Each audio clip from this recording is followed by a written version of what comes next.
The Thom Hartmann Program is brought to you in part by the Aiden Forecast, an investment newsletter with weekly updates of leading market indicators and a monthly deep dive into what the details of the economy and the markets mean for investors and retirees. On the web at aidenmarkets.com. Wines have some of the highest pesticide levels in our food chain. This hour brought to you by ecowine.com. Pesticide-free wines, organic wines, imported from France by the organic wine company, ecowine.com. Hartmann Program is brought to you in part by Super Beets. Super Beets are sourced from non-GMO beets, and they're packed with dietary nitrates, helping to produce nitric oxide for more energy, stamina, and support for healthy blood pressure levels naturally. For more information, call 800-223-8242 or visit tomsbeets.com.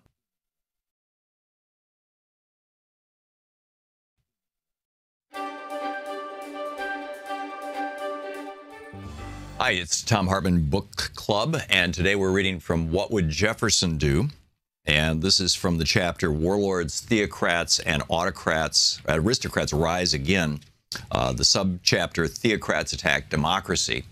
And the epigraph that we started the chapter with is from President Abraham Lincoln, where he said, "I am approached with the most opposite opinions and advice, and by men who are equally certain that they represent the divine will. I hope it will not be irreverent of me to say that if it is probable that God would reveal his will on such a point so connected with my duty, it might be supposed he would reveal it directly to me." The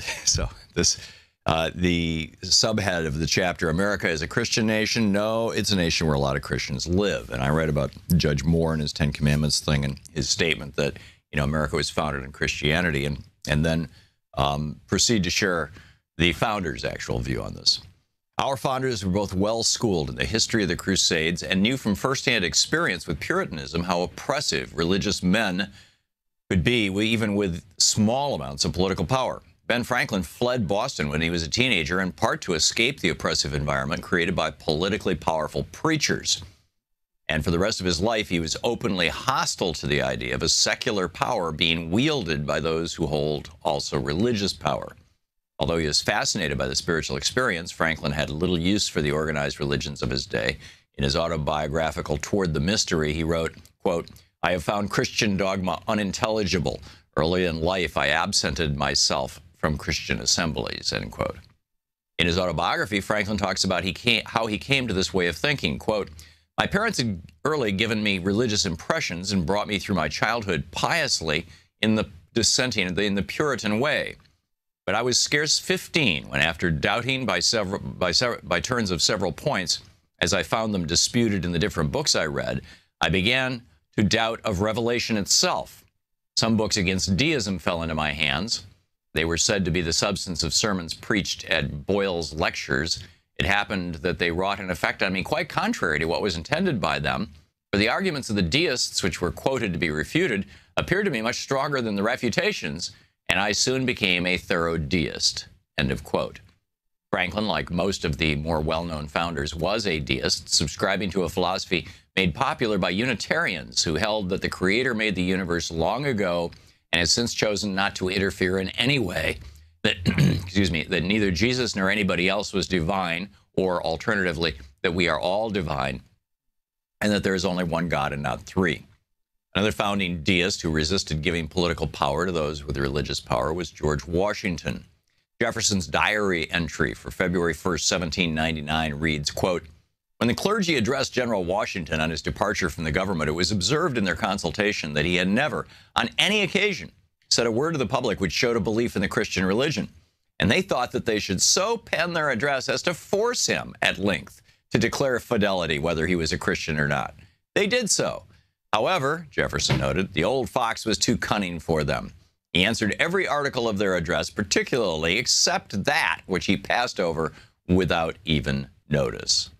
Jefferson concluded that Washington, quote, "never did say a word on the subject in any of his public papers, and that Governor Morris, a close friend of Washington's, has often told me that General Washington believed no more in that Christian system than he himself did, than Governor Morris did," end of quote, from Jefferson.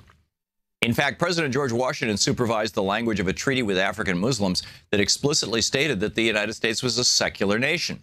The treaty with Tripoli, worked out under Washington's guidance and then signed into law the next year by John Adams in 1797, reads, quote, "As the government of the United States is not in any sense founded on the Christian religion, as it has in itself no character of enmity against the laws, religion, or tranquility of Muslims, and as the said states never have entered into any war or act of hostility against any Muslim nation, it is declared by the parties that no pretext arising from religious opinions shall ever produce an interruption of the harmony existing between the two countries," end of quote. But for the founders, this wasn't just an issue of being Christian or not. They didn't want any organized religion mixing its functions with government. For example, on February 21st, 1811, President James Madison vetoed a bill passed by Congress that authorized government payments to a church in Washington, D.C. to help the poor. Faith-based initiatives were a clear violation, in Madison's mind, of the First Amendment doctrine of separation of church and state, and could lead to a dangerous transfer of political power to religious leaders. Caring for the poor was a public and civic duty, a function of government, and should not be allowed to become a hole through which churches could reach and seize political power or the taxpayer's purse. Funding a church to provide for the poor would establish, in Madison's words, a legal agency, a legal precedent that would break down the walls of separation the founders had put between church and states to protect Americans from religious zealots gaining political power. Thus, Madison said in his veto message to Congress, he was striking down the proposed law because it helped a church to, quote, provide for the support of the poor and the education of poor children of the same, which, Madison warned, would be a precedent for giving to religious societies. That would be giving federal funds. Now, things have certainly changed since then, with the faith-based initiative program that started under Reagan has now exploded. But anyhow, the book is What Would Jefferson Do?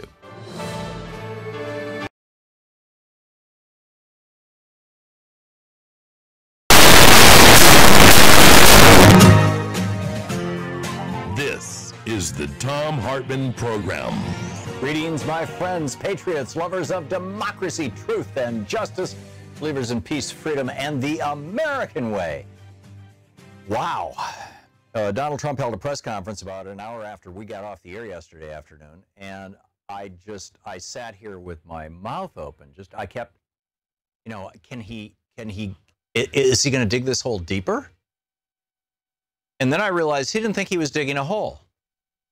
That this is how this guy has been, presumably for the last 2 years, in the background. I mean, we're hearing from people, leaks coming out of the White House, that his senior staff is troubled by what he said, but it's consistent with what he's been saying in private.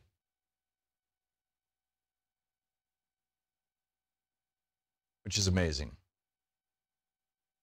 Somebody, I posted a piece over on Alternet today that, just kind of gets into this, why the GOP sides with the Klan and the Nazis. And obviously, if you can't win on the issues, use racism. If you're running a scam on people and you need to bring a lot of rubes in to go along with the scam, because the whole point of the scam is to make billionaires rich and cut regulations on polluting corporations. If that's what you're doing, then, you need people to vote for you who don't realize that that's what you're doing, who think that you're there to defend the rights of the unborn or to stop those brown and black people from taking your job, blah de blah, it's just, I mean, this game is so old and should be so obvious. Last night, Baltimore, overnight, right? This was brilliant. Monday night before last, the Baltimore City Council said, okay, that's it. We've got 4 Confederate monuments left in this city. Let's get rid of them. They decided that Monday night. They took them down Tuesday night. They took them down last night. Didn't tell anybody.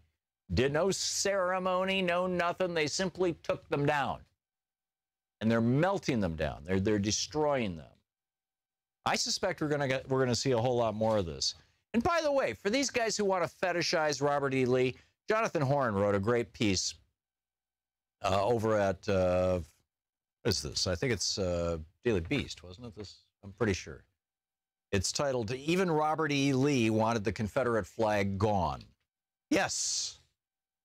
Keep in mind, Robert E. Lee surrendered to the Confederate Army of North Virginia in April of 1865. He went on to become the president of Washington College, and he took an oath to henceforth support the U.S. Constitution. And he also told all of his fellow Confederates that they should be doing the same thing. In fact, Jonathan Horn writes, the Confederate battle flags only arrived in the college chapel decades after Robert E. Lee's death. He did not want such divisive symbols following him to the grave. At his funeral in 1870, flags were notably absent from the procession. Former Confederate soldiers marching did not don their old military uniforms, and neither, Lee was not buried in his Confederate military uniform. His daughter wrote his Confederate uniform would have been treason, perhaps.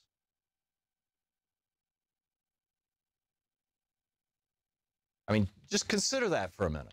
Jonathan Horn writes, so sensitive was Lee during his final years with extinguishing the fiery passions of the Civil War that he opposed erecting monuments on the battlefields where Southern soldiers under his command had fought against the Union.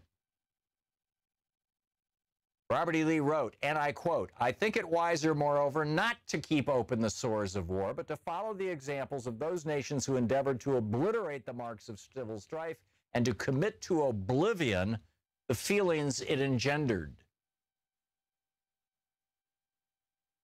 You might want to let your, the next person you hear defending Donald Trump, Robert E. Lee, let them know that.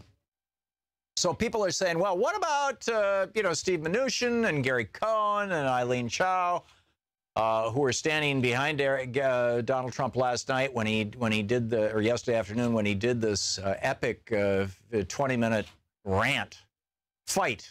You got to fight with the news media. And, the crazy uncle, he's defending this stuff and attacking the anti-fascists, which is bizarre. I mean, our country went to war to stop fascism. And Donald Trump is defending fascists? But anyhow, you've got Gary Cohn and Steve Mnuchin. You got these Goldman Sachs guys standing there. And Elaine Chao, well, I don't, she's wealthy, but I don't know that she has a connection to Goldman Sachs. But she's Mitch McConnell's wife, also, and she was a cabinet member, as I recall, in the Reagan administration. But what about Gary Cohn? What about these guys? Particularly, it's pretty much the only minority group that is represented, that has a reasonable number of people in the White House right now. Trump has pretty much gotten rid of all the people of color outside of Omarosa, and I'm not sure what she's doing. But are Jewish people, and what's Gary Cohn do? What, man? This is. He's got to figure out, and not just Gary Cohn. I mean, but okay, do we stay with the fascist, bigot, anti-Semite? I mean, keep in mind the fascists who were marching were chanting, anti-Jewish slogans and blood and soil, which was Hitler's slogan, Blut und Erde, in the original German. So are they going to leave or not? There's this big push to say, okay, hey, actually, whether you're Jewish or not, if you're just a human being, isn't it time to say no to this administration? You got 5 people now who have left his Council on Manufacturing, which was just a PR stunt to begin with. It's just like, are you with the president or not? I am now of the opinion, and I tweeted this yesterday afternoon after I watched the press conference. I am now of the opinion that the Republican Party is going to impeach Donald Trump, or they're going to put the steps into motion and he will resign just like Richard Nixon did, only he's going to resign claiming it as a great moral victory for him. And he's just going to go back to being a happy billionaire and leave that dump at the White House. And all they need is an excuse. And I've been suggesting that they've just been waiting for some small thing to come from Mueller's investigation. But frankly, they don't need that. They could impeach him right now on the emoluments clause. He has a hotel in Washington, D.C. that has a lease with the federal government. It's the old post office building. He does not own that building. He is leasing it for 99 years from the federal government. And the lease explicitly says that no elected official can benefit, or government employee can benefit from leasing this property. And Donald Trump still owns it and is benefiting from it. It showed a profit last quarter. The most expensive hotel in Washington, D.C. now. They could impeach him for that. That is not only a high crime and misdemeanor, but it's a clear violation of the Constitution. So will they? We'll see. I mean, I think the Republicans very much kind of have their back to the wall right now. But it's, so it's going to take a few months. I was saying yesterday afternoon, I think he'll be gone by Christmas. It may take longer. Sometimes it surprises me how long these things, I mean, the Nixon impeachment took about a year. The Clinton impeachment took 7 years. Although, it was 6 years before they found something that they thought they could impeach him on. Bill Clinton, in retrospect, was squeaky clean. I mean, this guy has such a trail. Trump has such a trail of things that. Okay. So there's that. Do you think that the Republican Party is going to wake up and impeach him? I think that they're. My point is, and the point of the article that I wrote over at Alternet, Why the GOP Sides with the Klan and the Nazis, is that the billionaires who own the Republican Party right now don't care about civil rights by and large, don't care about the Klan, don't care about, all this stuff is just a sideshow. They just want their damn tax cuts. And the ones who are in the fossil fuel industry or the paper industry or other polluting industries, they just want to be able to dump their damn pollution in our air and water and not be fined for it and not be hassled by regulatory agencies. That's all they want. And they realize that they've got to suck up to the Nazis to get enough people to vote for them that they can hold political office, or that their toadies can hold political office. I mean, what do you do? Do you go out as a Republican and say, vote for me because I'm going to cut taxes on billionaires, I'm going to deregulate poisoning industries? No, you don't. Instead, you say, oh, we've got to, save the unborn, and we've got to stop, so the billionaires don't care. This train is just rolling down the track here. And at some point, and I think it happened yesterday, the billionaires themselves are going to order that he be taken out. They're going to say to their toadies from the Republican Party, who are willing to even lie about science, like climate science, it's time for Donald to go. And then it's going to happen. No big public announcement, it just happened. This is the Thom Hartmann Program. So, watch this space. City of Berkeley has a fascinating statement. We'll get to that after this.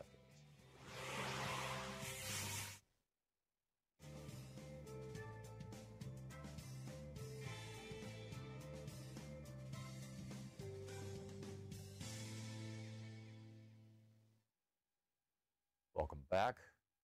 Regina, watching Free Speech TV in Chicago. Hey, Regina, what's up? Hi, Tom. I kind of wonder, though, if they're going to be, if the millionaires are going to try to take him out, because they knew who he was before they put him in there. Yeah, but they thought he could hold it together. They thought he could pretend not, Nixon was a racist. Reagan was a racist. These guys ran on dog whistles. Nixon invented the Southern strategy. Reagan's first speech was in Philadelphia, where Schwimmer, Cheney, and Goodman were murdered, in Philadelphia, Mississippi. But they knew how to hide it in public. They just did dog whistle. Trump has abandoned the dog whistle. He's got a bullhorn. Okay, yeah, you're right. But the reason why I called is because with that, I sat in total shock. I didn't think I could be any more shocked. But when he did that, I remembered there was an article written in Vanity Fair by Marie Brenner, and that his previous wife talked about how he had a copy of Hitler's speeches and kept it by his bed. I encourage everybody to Google Trump reads Hitler, and all kinds of stuff comes up. Yeah. But this particular thing about, him in the Vanity Fair was, we cannot be surprised by this stuff. And like you said, they thought he would at least have sense enough to keep his mouth shut to a point. Yep. But when you're dealing with certain people who are on the mental health tip, of which I've worked in quite some time, he exhibits so many things of oppositional defiant behavior disorder, all sorts of things. And he is just not going to conform. He is going to do it his way. And like you said, now he has a bullhorn. Yep. Love you, Tom. You're doing a great job. Thanks, Regina. And I'll be calling. Okay. Thanks a lot for the call. Good talking to you. Okay. Thanks for watching Free Speech. Okay. John in Savage, Minnesota. Hey, John, thanks for watching Free Speech TV. What's up? Yeah, Tom, just an observation. Thanks for taking my call. But I observed in the Charlottesville protests that white supremacists, when they made their Nazi salute, they closed their forefinger and thumb, made a circle, and held that up. And that's something that Trump's been doing throughout his campaign and all his speeches. And he holds up this, always makes this closed circle with his forefinger and thumb and holds it up. And I always wondered what that meant, but apparently that's a white supremacist signal. So I don't know. Part of your dog whistles. I don't know. Does anybody here on the crew know? Anybody what that means? Yeah. What does it mean, Nate? It came from 4chan. And it means white supremacy? They're saying that. Yeah, okay. I'm consulting my staff here. I'm unfamiliar with this. I've just never heard anybody mention it or anything, but question, what does that symbol mean? He's just, Trump always holds up that closed circle. Well, for Trump's generation, that was A-OK, right? I mean, if you go back and watch movies from the 1950s and 60s, you'll see Cary Grant give that symbol. You'll see John Wayne doing it, and it's not white supremacy. It's A-OK. So it may be that Trump is just doing it because he's done it his whole life and he's 70 years old. He's from the generation where that was the common signal. But the fascists doing it, that's an interesting one. And I wonder if they're, well, who knows? I don't know. It's an interesting one, though, John. Thanks for pointing that out to us. I appreciate the call. We'll be right back.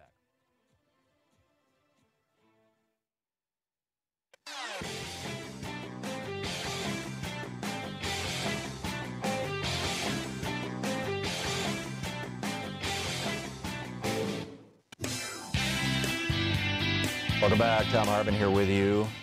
See, the reason why the billionaires are not, they are going to get rid of Trump is that they thought that he could hold it together the way that Nixon and Reagan did, and George W. Bush, for that matter. Although I don't think that George W. Bush is explicitly a racist. I mean, there's a fair amount of evidence that clearly and soundly refutes that.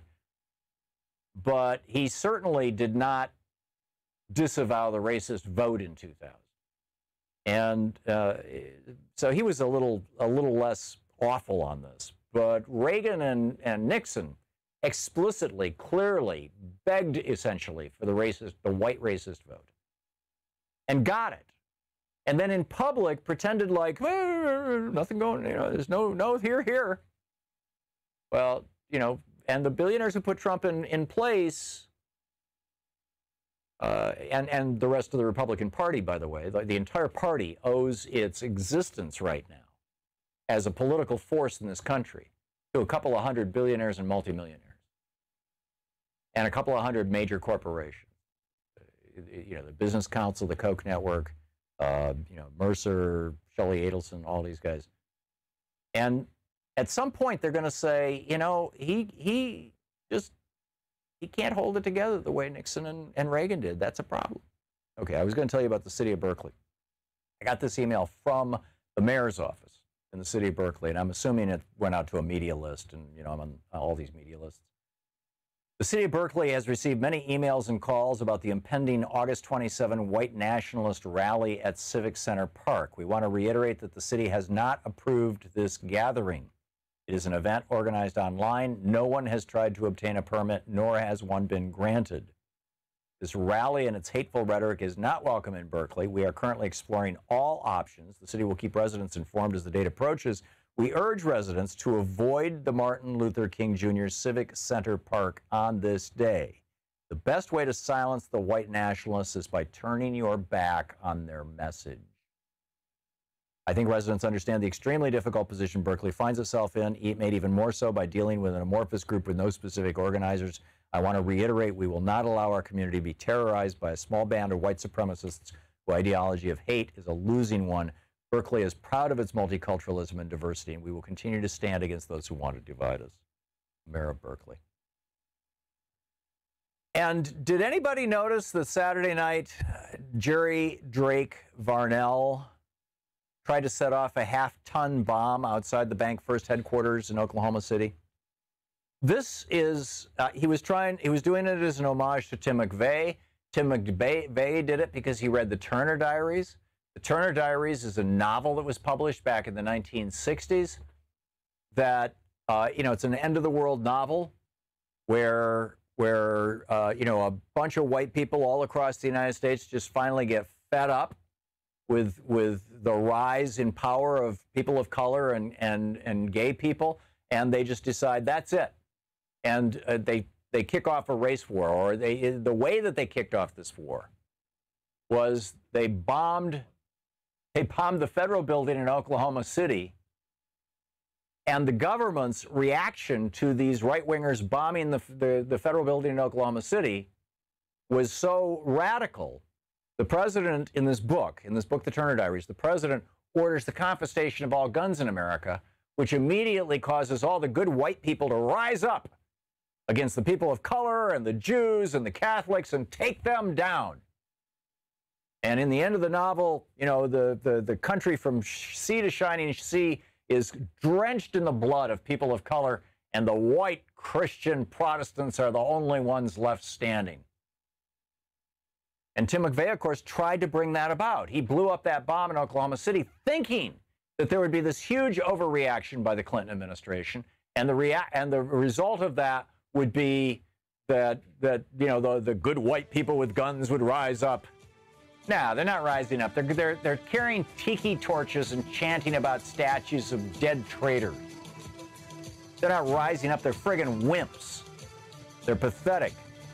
But this guy, Jerry Drake Varnell, he tried to do this last weekend. Has nobody noticed? I mean, can you imagine if a Muslim had tried to set off a half-a-ton bomb? We'll be back. You're listening to the Thom Hartmann Program. Call 202-808-9925. For the next half hour, we'll turn to our national town square. I'll take your calls. We can all kind of process this.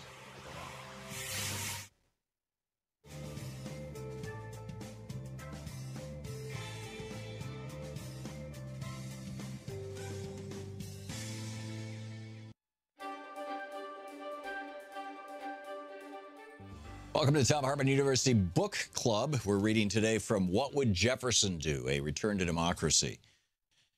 I'm on page 109. These are, the title of the chapter is Myths About Democracy in America. Myth. Left to themselves, people would drain the treasury. Reality.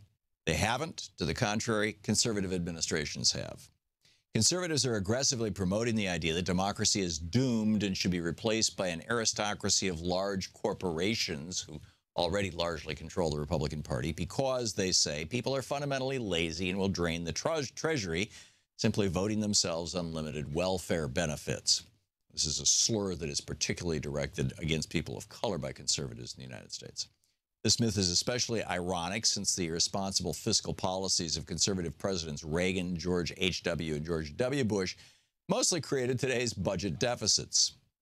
Numerous conservative websites promote this myth by quoting Alexander Fraser Tytler, 1747 to 1813, a Scottish politician and historian who allegedly wrote in 1776, quote, "A democracy cannot exist as a permanent form of government. It can only exist until the voters discover that they can vote themselves largesse from the public treasury. From that moment on, the majority always votes for the candidates promising the most benefits from the public treasury, with the result that a democracy always collapses over loose fiscal policy, always followed by a dictatorship. The average age of the world's greatest civilizations has been 200 years, end of quote." Given that USA is over 200 years old, that's a rather scary quote. The problem is that Lord Tytler had his facts wrong. At the time he wrote the statement, if he did, Bartlesby simply lists it as unverified, only one democracy had existed for more than a few decades, Athens. And its end had nothing whatsoever to do with people voting themselves benefits from the public treasury. In 1776, when the quote was supposedly written, the world's second democracy was just being birthed and wouldn't take full form for another decade, so it seems on its face nonsensical. Similarly, Tytler's description of the way nations with representative governments would fail is accurate only if you're counting those democracies that are corrupted by the wealthy and powerful to the point that they've become sham democracies and, in fact, have become feudal aristocracies where the feudal lords are the wealthy individuals or the powerful corporations. History and the experience of the world's mature democracy shows us clearly that when a majority of people participate in democracy, even simply by voting for their representatives, they don't vote to steal the wealth of the nation from themselves. Another myth, liberal democratic policies are socialism. The reality, democracy has nothing to do with collective ownership. Conservative commentators love to roll out this myth when people in a democratic society agree to tax themselves in order to provide for the common good. No rational liberal or progressive in America is suggesting that we should, well, actually, let me back up a little bit. It says, in fact, the Merriam-Webster dictionary defines socialism as any of various economic and political theories advocating collective or governmental ownership and administration of the means of production and distribution of goods, A, a system of society or group living in which there is no private property, B, a system of condition of society which the stages of production are owned and controlled by the state. So then it goes back to the book. No rational liberal or progressive in America is suggesting any of these things. Have you heard a conservative complain about our socialist police forces or about our socialist fire departments? Of course not, but they're paid for by taxes. Or our socialist roads or our socialist air traffic control system, or best of all, our socialist military with its strict rules that the highest paid may not make more than 20 times the salary of the lowest paid, its comprehensive free healthcare system, and its subsidized housing. Indeed, the military might qualify as the most socialist institution in our government, though I doubt they'd like to be called that by conservatives or anyone else. So why do conservatives incessantly apply this label to programs that don't match the definition? It's because the word has such a negative reputation. Socialist and communist nations have, for the most part, been conspicuous failures, killing tens of millions of dissenters in the process. This is as using the word socialist as in the old Union of Soviet Socialist Republics context. Modern democracy is not collective ownership, but a political system in which the voice of the people is not only heard in government, but is the government. The means of production and distribution of goods and services, except those having to do with the commons, like fire and police, should continue to be privately owned. But just as certainly, we the people must take back ownership of our government. This will remove us from Benito Mussolini's vision of a corporate state and leave us in the radical middle place of a constitutionally limited democratic republic, a modern liberal democracy. Myth. Free markets are nature's way of making the winner fit and strong. It's Darwin. Reality. Darwin's method led to more diversity, not less. Conservative activists love to complain about the dangers associated with the concentrated power of government. Indeed, anybody who's ever spent time in the third world, in dictatorships like the old Soviet Union, or in a repressive communist state like modern-day China, and I've worked in all three, understands how dangerous concentrated and unrestrained government power can be. The real problem, however, arises when there are gross inequalities in the size and difference and power of different entities in a culture. This is true whether the giant party is a powerful government, a powerful corporation, or a vastly powerful individual. In any case, ordinary people can find themselves in trouble without a thing they can do about it, no matter how great the injustice. And it goes on from there. The book is What Would Jefferson Do? A Return to Democracy.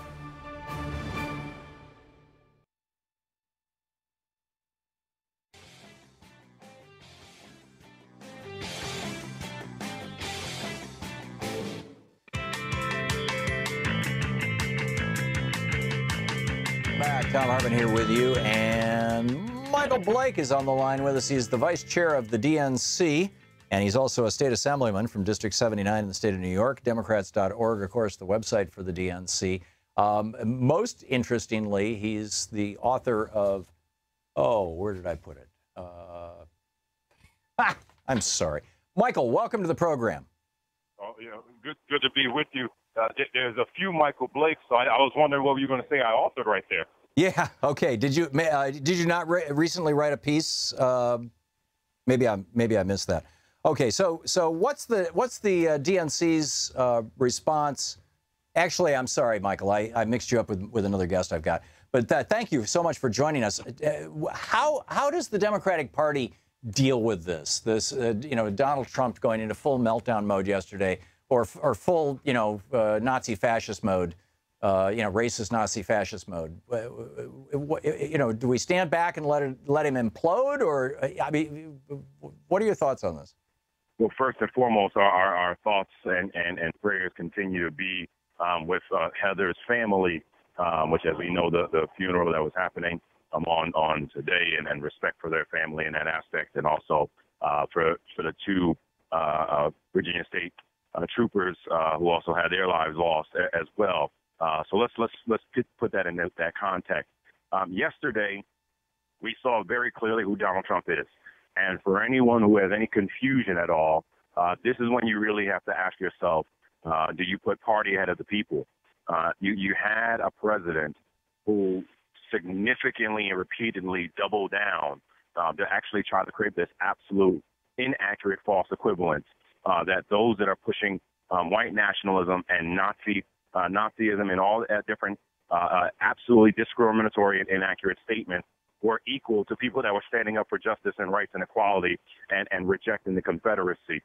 So while, yes, we need to and will, as the Democratic Party, continue to push back and say it is intolerable, it is unacceptable, it is wrong, it is racist, it is discriminatory, we also are going to say, how do we mobilize from here?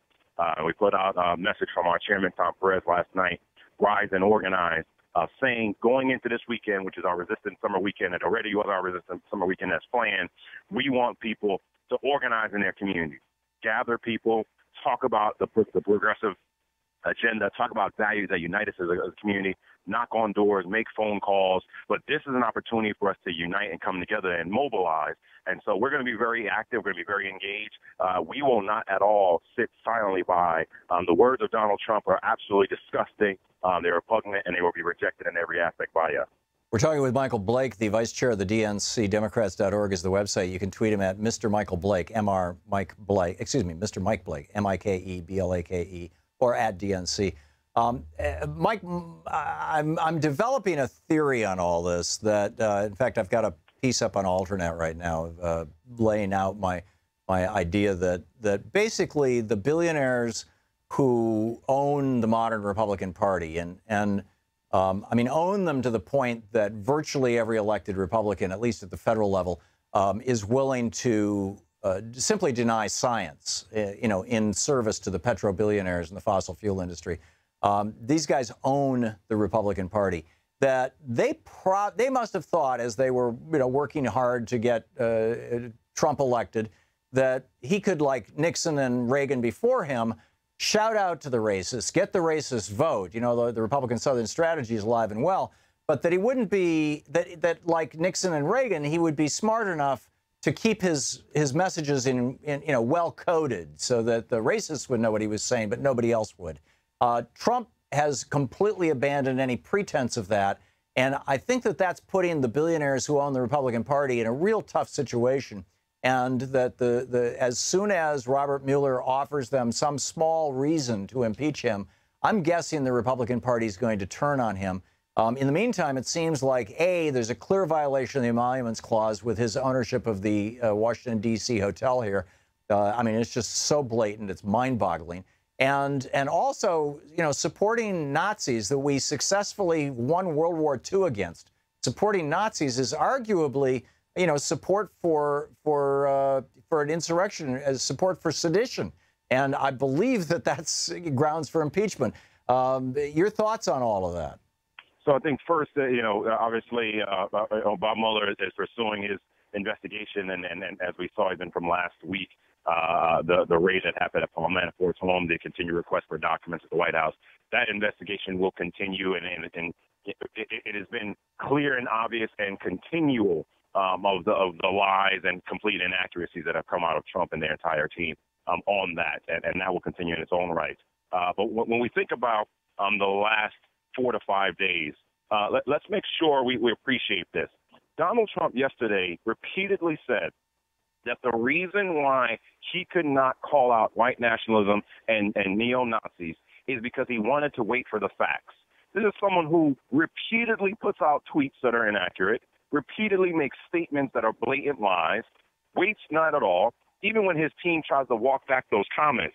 So when you think about this, he had a chance on his first statement, his second statement, and then the first tweet that came out after those statements that was communicating their feelings wasn't even about the young woman that lost her life. And he clearly had to be pushed to be able to communicate the language of it being neo-Nazism and white nationalism. But yesterday further doubled down on that. And so I think we're in a space now where Republicans, especially in the House, have to make a decision. Is this purely about party and you winning an election or doing what's right for the country? It is not enough to just say what he did is wrong. It is hurtful. It is discriminatory. It is disgusting. It is unfitting of the presidency. And so you have to make a clear decision. If you still work in the administration, you are accepting of this language. If you are supportive of Donald Trump, you are accepting of this language. You can't say in a tweet what he said is wrong, but then continue to support the agenda of this. It doesn't work that way in any aspect. And when we take it further, Tom, we can't just ignore it and make it one isolated aspect. This is someone who has used this kind of absolutely demonstrative, disgusting rhetoric against pretty much all communities across the board. But yet when it comes to those that attacked us in all aspects, whether it be the Confederacy and those neo-Nazis, he is silent on the issue. And so there's plenty of room to pursue and move forward. And I think, again, Mueller and others will make that determination. But what we have to do is be simultaneously clear of why we want people to be voting and engaging for us and seeing the clear direction that is coming from us and why we say a better deal, hashtag a better deal, the messaging that we're framing out. Because we want to talk about how we're fighting for jobs for everyone, how we're fighting for equality and equity for everyone, how we're fighting for better schools for everyone, and how we're going to make sure that no matter what your community may be, whether if you're Jewish, you're Muslim, you're Christian, you're Black, you're Latino, you're Asian, you're Native American, you're gay, you're straight, wherever you may be, that you have a place within our party and you have a place in this country. And no matter what Donald Trump says, we welcome you, we love you, we embrace you, we reject his language, but it's time for us not just to reject it, but to rebuild upon it. Yeah, very, very well said. Michael Blake, the vice chair of the DNC, also the New York State Assemblyman from District 79, Democrats.org, the website. You can tweet him at Mr. Mike Blake, MrMikeBlake, or at DNC. Michael Blake, thank you so much for being with us. Great to be with you, Tom. And for everyone that wants to get involved, go to resistsummer.com. You can see how you can get involved this weekend if you want to unite in all that we're trying to do in the midst of what we're seeing in the last few days. Thank you. Thank you so much. You're listening to Thom Hartmann. Visit ThomHartmann.com for audio and video archive. We'll be right back with your calls.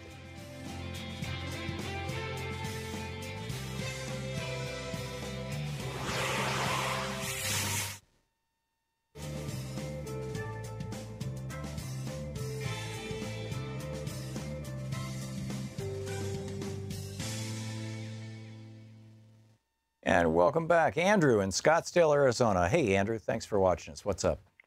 Hey, Tom.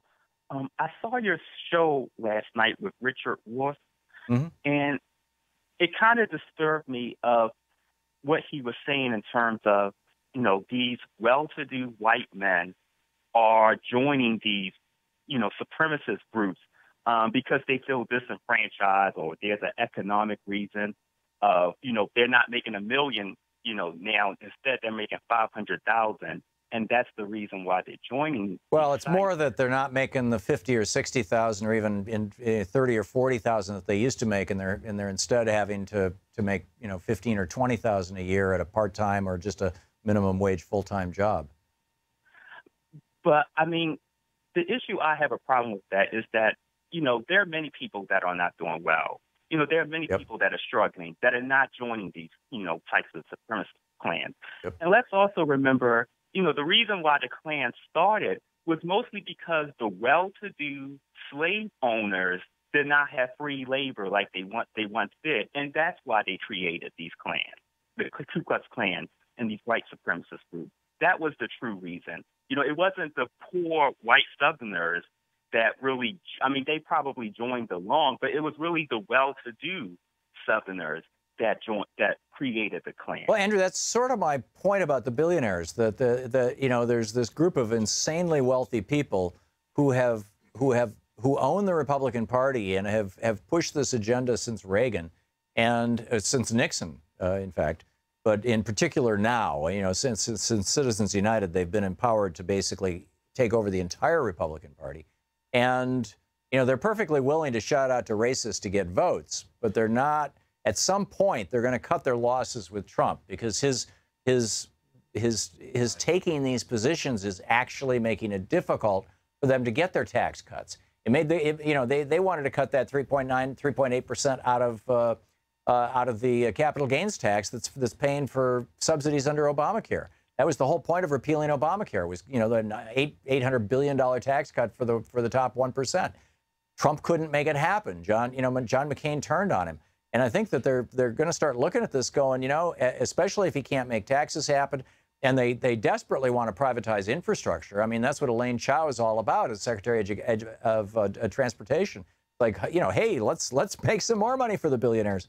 And, when it becomes obvious to them that they can't because he's screwed things up so badly, that's the point at which I think that they're going to start seriously talking about getting rid of him.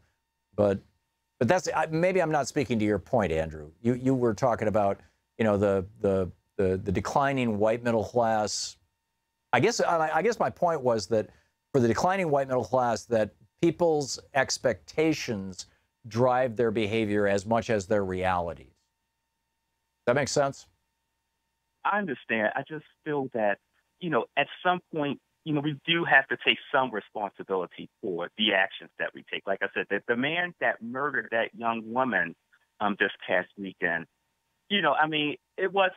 let's be honest. He honestly believed in what he was saying. It had nothing really to do with economics. It was that he believed in white supremacy. Yeah. He was a Nazi sympathizer. It wasn't because, who looked like he was doing very well off compared to many other people. Yeah. I know many other people. Well, he lived with his mom, but I get what you're saying, Andrew, and I don't think that I don't think it's entirely one thing or the other, but I think there's a mosaic of things that cause this. Thank you for the call. We'll be right back.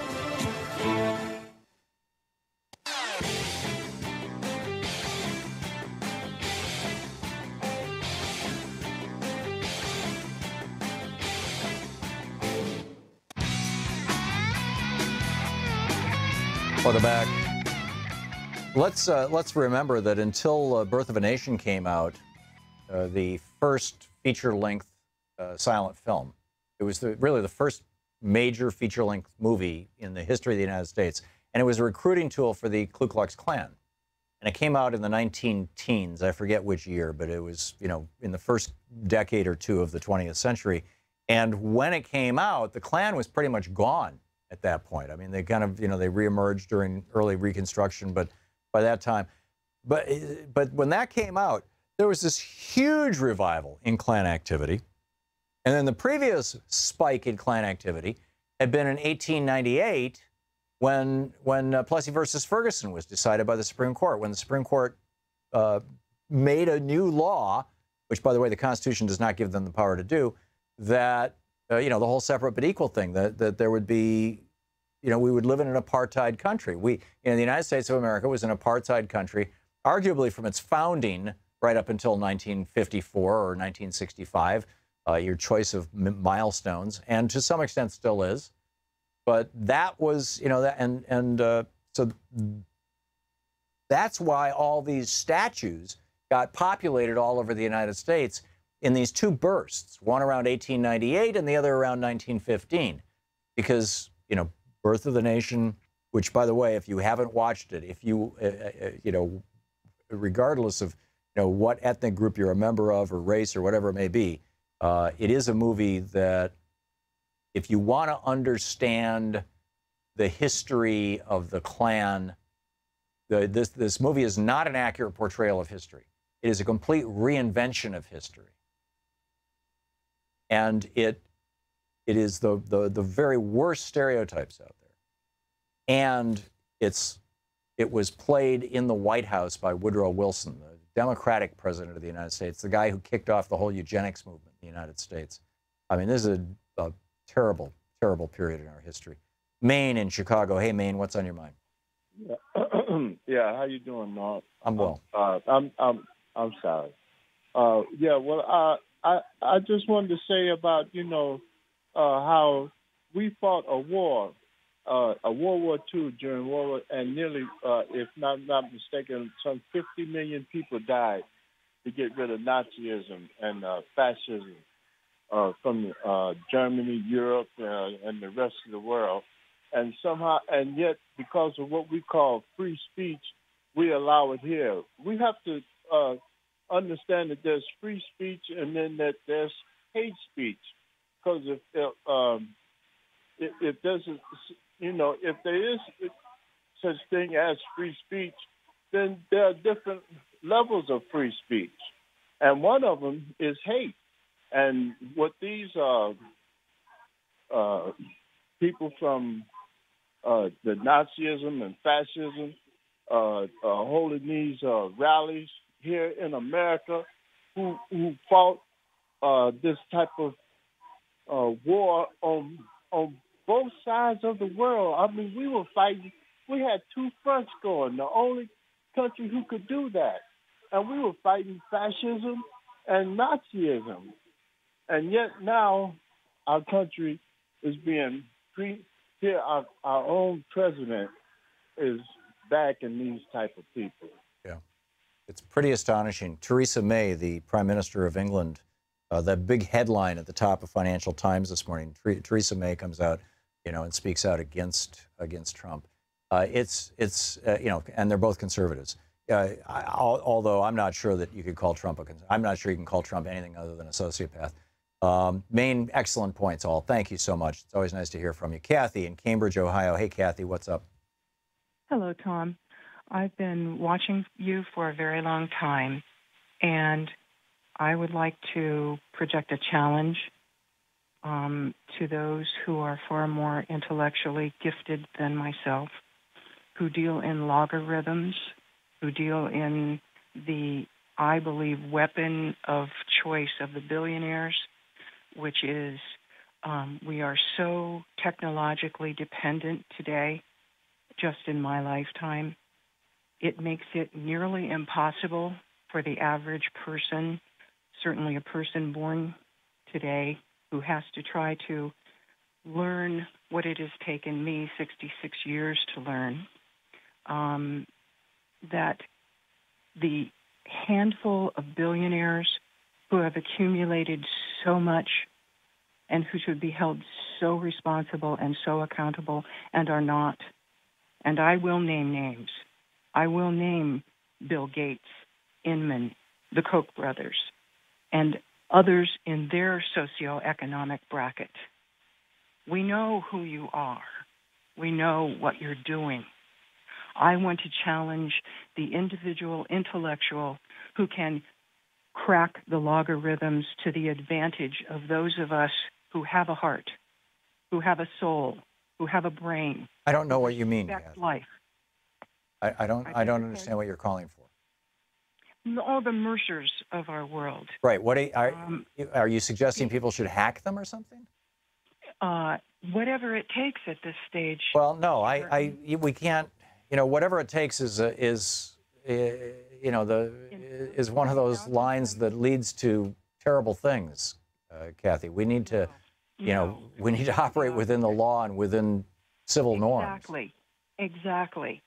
And the Republican Party has kowtowed to the billionaires. Right. Completely. They are completely. They're a wholly owned subsidiary of the billionaires. Yeah, Exactly. I've been singing this song for a decade. It takes individuals. The grassroots level is attempting to arise, and they are seeing the family of Heather Height, and my heart goes out to them, to the troopers who were just doing their job that day, trying to oversee what was going on and lost their lives. There is no empathy. The heart has been buried so deeply and wounded so deeply in our country. And my argument is enough. Yeah. I've had enough. Yeah, I'm with you. Kathy, I need to move along, but thank you. Amen. David in Miami Beach, Florida. Hey, David, what's up? Yes, sir. Yes. You were talking about who was Secretary of Labor under W. Hello? Yeah, I'm listening, David. Yeah, because you had trouble remembering that part. More importantly, Trump. David, I'm sorry, your phone is breaking up. I'm going to put you on hold, and we got to be. And Chris can talk to you. He's on line 6, Chris. Dion in Round Lake, Illinois. Hey, Dion, what's up? Yes, I heard Heather Heyer's mother this morning. She said that they tried to kill my child to shut her up, and then I agree with Richard Painter, the American lawyer. He believes that the American government has been infiltrated by white supremacists. And infiltrated? Our president is a white supremacist. Yeah. He's a white supremacist, and so is most of his cabinet and staff. So what safeguards are in place so you can prevent that, and what can we do so they don't shut us up? Oh, this thing has gone around the bend. I mean, it has gotten so totally bizarre that, for example, this and thank you for the call, Dion. Check out this article. This is actually from August 11th in the New York Times. Scott Pruitt is carrying out his EPA agenda in secret. It's by Carol Davenport and Eric Lipton. When career employees of the EPA are summoned to a meeting with the agency's administrator, Scott Pruitt, at agency headquarters, they can no longer count on easy access to the floor where his office is. Doors to the floor are locked. Employees have to have an escort to gain entrance. Some employees say they are told to leave behind their cell phones when they meet with Pruitt, told not to take notes. Pruitt, according to employees who requested anonymity out of fear of losing their jobs, often makes important phone calls from other offices rather than using the phone in his office. That would probably be when he's talking to the industries that own him or the billionaires who own him, and he can't do that on public property, or I don't know. And he's accompanied even at EPA headquarters by armed guards, the first head of the agency to ever request round-the-clock security. Why? Because he's taking apart the EPA at the behest of the polluting billionaires. His aides recently asked career employees to make major changes in a rule regulating water quality in the United States without any records of the changes they were being ordered to make. And the EPA under Mr. Pruitt has moved to curb certain public information, shutting down data collection on emissions from oil and gas companies, taking down 1,900 agency web pages. This is how bad it's gotten. You're listening to Thom Hartmann.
The Thom Hartmann Program is brought to you in part by the Aiden Forecast, an investment newsletter with weekly updates of leading market indicators and a monthly deep dive into what the details of the economy and the markets mean for investors and retirees. On the web at aidenmarkets.com. Wines have some of the highest pesticide levels in our food chain. This hour brought to you by ecowine.com. Pesticide-free wines, organic wines, imported from France by the Organic Wine Company, ecowine.com. Hartmann Program is brought to you in part by Super Beets. Super Beets are sourced from non-GMO beets, and they're packed with dietary nitrates, helping to produce nitric oxide for more energy, stamina, and support for healthy blood pressure levels naturally. For more information, call 800-223-8242 or visit tomsbeets.com.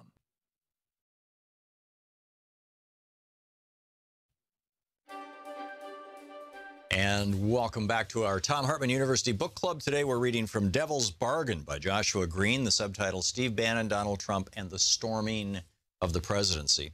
This is from the afterword, the very last chapter. It's titled Kali Yuga, which in Hinduism is when the earth goes into a phase of destruction.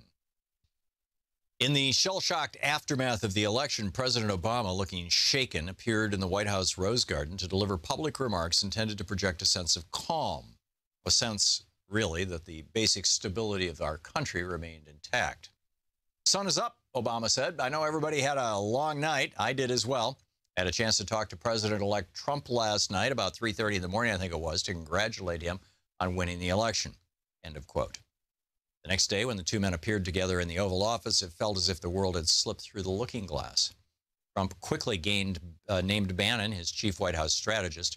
Republicans controlled every branch of government. With Trump's ability to defy every political norm, anything seemed possible. Who could argue otherwise after what had just transpired? And yet, within days of his inauguration, Trump's White House was plunged into chaos and scandal from which it has not recovered and may never. Bannon, the imaginative reconceiver of U.S. politics, hung streams of paper listing Trump's promises from the walls of his West Wing office. His strategy, as always, was to launch furious attacks, this time to, quote, shock the system, end quote, and rapidly reorient the federal government in a more nationalist direction. He called this, with what I took to be intentional irony, a shock and awe approach to asserting Trump's power. But Trump's flurry of activity quickly ran into problems. There was his executive order, sprung a week after his inauguration, banning immigrants from 7 majority Muslim countries, which set off nationwide protests and was blocked by the courts. His firing 2 weeks later of National Security Director Michael Flynn for contacts with the Russians. The collapse of his first major legislative initiative, a bill to repeal Obamacare. His firing of FBI Director James Comey. And the swift descent of the West Wing into a viper's nest of backstabbing and leaks. This quick turn toward a crack-up was hardly unforeseeable or even altogether surprising, but it contrasted sharply with the success of a candidate who had dominated his opponents, shaped news coverage, and shown himself to be all but impervious to the forces that overwhelm other politicians. Bannon, whose wild gambits in the campaign had invariably paid off, seemed to run out of magic tricks when Hillary Clinton was no longer a target. The government wasn't as malleable to Trump and Bannon's aggressions as the Republican Party and the cable news channels had been. And they found themselves consistently thwarted and undermined by the courts, by right-wing hardliners in Congress, by their own inexperience and Trump's errant tweets, and by the bureaucracy they were now overseeing. The crises these failures precipitated in the White House cost Bannon much of his influence and soon threatened Trump's presidency. While it's still early in his term, the possibilities that Trump's most ardent supporters once imagined for his presidency already seem to be mostly foreclosed. I think there are 3 main reasons why Trump's administration has so quickly fallen into disorder and confusion. Number 1, Trump thought being president was about asserting dominance. Just after he'd locked up the GOP nominations, Trump said something to me that crystallized his view of politics and explains, to my mind, much of his subsequent difficulties. Quote, I deal with people that are very extraordinarily talented people, he told me. I deal with Steve Wynn. I deal with Carl Icahn. I deal with killers that blow these politicians away. It's not even the same category. This, he meant politics, This is a category that's like 19 levels lower. You understand what I'm saying? Brilliant killers. Trump was equating politics with business and the presidency with the job of being a big shot CEO, a killer. He filled the upper ranks of his administration with people of a similar mindset. Gary Cohn, Wilbur Ross, Steve Bannon, aggressive, domineering men accustomed to getting their way by dint of their position. None had government experience, nor did many others in the West Wing. So none anticipated the problems this approach to governing would cause. Trump's self-conception as the all-powerful apprentice boss blinded him to a fundamental truth of the modern presidency, that the president needs Congress more than the Congress needs the president. Trump's domineering instinct served him poorly, since most members of Congress are secure in their jobs and accountable mainly to their own constituents. And it backfired disastrously when Trump fired Comey after he refused to submit to a pledge of loyalty to his boss. Number two, Trump ran against the Republican Party, Wall Street, and Paul Ryan, but then took up their agenda. Populists often struggle to govern, but Trump scarcely attempted to lead the populist revolution that he promised. In May, he told me he would transform the Republican Party into a workers' party. But while he kept voicing populist shibboleths, the legislative agenda he took up was the standard conservative fare pushed by Paul Ryan. During the GOP primary, Trump has shrewdly sensed its weak point, Ryan's desire to finance tax cuts for the rich by cutting programs like Social Security and Medicaid, harmed the party's white blue-collar base. Trump told me he'd made this point to Ryan directly. He said, quote, "There's no way a Republican is going to beat a Democrat when the Republican is saying we're going to cut your Social Security, and the Democrat is saying we're going to keep it and give you more." The book is Devil's Bargain by Joshua Green, Steve Bannon, Donald Trump, and the Storm of the Presidency.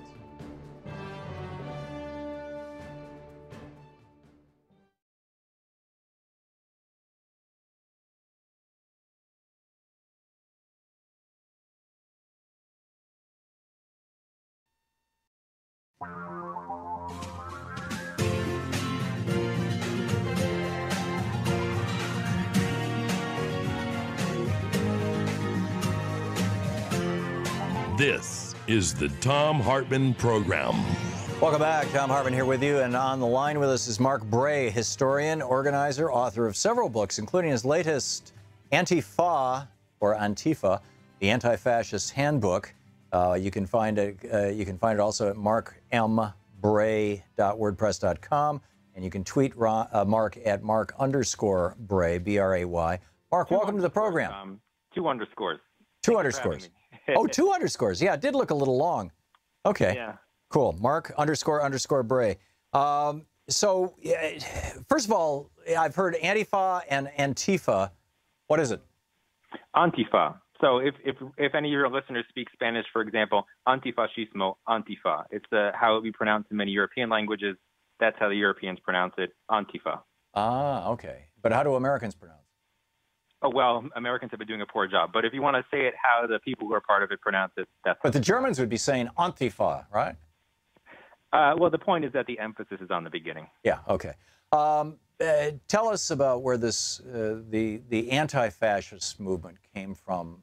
Its history is grounded in the early 20th century, is it not? Of course, right. So fascism was a school of thought grounded in physical violence, in crushing one's political opponents, and would not respond to rational discourse, would not, take into account all the kind of senses of personal liberties that society had. So it started running roughshod over Italian and German society, and a number of predominantly socialist, communist, and anarchists started to form self-defense groups to defend themselves against fascists. One of the more notable examples of early 20th century anti-fascism can be seen in the Spanish Civil War, when the international brigades came from dozens of countries around the world to stand up against Franco and his fascist allies. Today's modern militant Antifa can be really dated to Britain in the 1970s, when anti-fascist groups started organizing against xenophobic backlashes against predominantly Caribbean and South Asian migration to the UK, as well as Germany in the 80s among the autonomous movement, when especially the fall of the Berlin Wall really unleashed a violent neo-Nazi backlash targeting predominantly Turkish migrants. So you have these two movements that were very strong and that started to burst other movements around Europe, North America, and elsewhere. In the U.S., anti-racist action in the 80s through to the 2000s was the equivalent. And today, since the Trump campaign, anti-fascism, Antifa, has been sort of a model that a lot of radical leftists have turned to as a way to defend themselves and to fight back against the alt-right. So basically the agenda of the anti-fascist movement is not so much a positive message as it is a defensive message. It's not saying, we want health care for everybody. It's we want to stop these crazy people from ruining our society. Well, I mean, the people who compose these groups, of course, are also leftists who have a positive agenda of social transformation. But right. in the context of Antifa, the thing that brings them together is this specific task. Right. And what is the state of this movement right now in the United States? And what's the state of the fascist movement for that?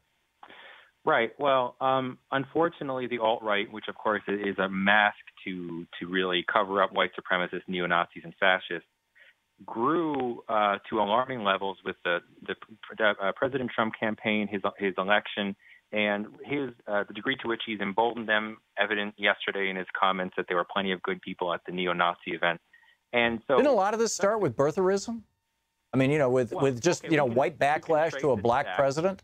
Of course, and also I've spoken to some experts who also cite the Minutemen in the mid-2000s in responses to migration. So you can. Oh yeah, and I remember the Minutemen in the 1960s too. They were big. Sure, right. So in a certain sense, we can always go back farther. But when we look at the Antifa movement, for example, there was a bit of a lull from the mid-2000s into the early 2010s in terms of that kind of organizing, but it's picked up dramatically since the start of the Trump campaign, with a lot of new groups around the country starting over the past year. Wow. So there's no like central headquarters for the anti-fascist movement? Well, for example, there's the Torch Antifa network, which about, I think, 12 to 14 anti-fascist groups are networked in that. If people Google Torch Antifa, you can see the groups that are part of it and what they're all about. But a lot of other ones are individual and autonomous and organized on their own. So generally, it's sort of a networked politics. There is no Antifa central command. Anyone can start their own group to try to monitor and resist local white supremacists. Yeah. It's just a remarkable time. And I've noticed all this iconography that was on display Saturday in Charlottesville. Right. Many of these symbols, things that I've never seen before. Are there new like subgroups erupting? And apropos of that, I had somebody call a little while ago asking if the circled thumb and forefinger and then three other fingers being up was a sign of white power or not. There's people saying it is. There's a bunch of guys who've been taking their picture doing that symbol in front of, at the White House. And then there's other people saying, no, it's just a hoax that 4chan created. But on the other hand, if they think that it means white power, then doesn't it mean white power? And what's the deal? What's going on here? Yeah. Well, as far as the latter comment, if they think it means white power and they're doing it in this context where they're white supremacists, it means white power. If you spell a WP with your fingers and take a picture, it means white power. As far as the left symbols, some of the more common ones are a double flag, often one being red, one being black, which originally dates back to the anti-fascist action groups of Germany of the early 30s, but was revived in Germany in the 80s and 90s. Another is three arrows pointing downward and to the side, which originated with the Iron Front against fascism once again in Germany and has been revived subsequently. So that shows the kind of historical continuity that anti-fascists see with their struggle over time. It's remarkable. The book is Antifa, the Anti-Fascist Handbook by Mark Bray, a comprehensive history of the anti-fascist movement and a handbook to its fight against the alt-right today. It's coming out next week, right? That's right. And so I'm assuming, presumably available in, booksellers all over and, Amazon and whatnot. You can order it online. It should come pretty soon. Great. MarkMBray.wordpress.com, the website, Mark__Bray, 2 underscores. You can tweet him. Mark, thank you. Thank you so much. This is the Thom Hartmann Program. We'll be back with more of the news of the day and your calls right after this.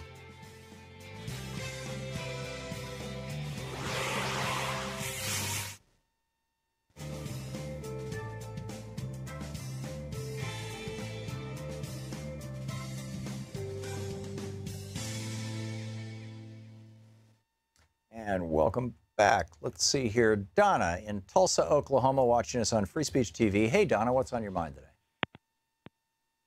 Oh, Donna just dropped. She probably tried to take her phone off mute or something. Anyhow, Bob, let's try Bob in Caspian, Michigan. Hey, Bob, thank you for watching Free Speech on DirecTV. What's on your mind? Mr. Hartmann, good morning, or I should say, it's just about afternoon here. Yeah. I haven't talked to you in a couple of years. Been pretty busy here. I just have one little comment about the statue business. Mm-hmm. Do you consider these statues works of art? No.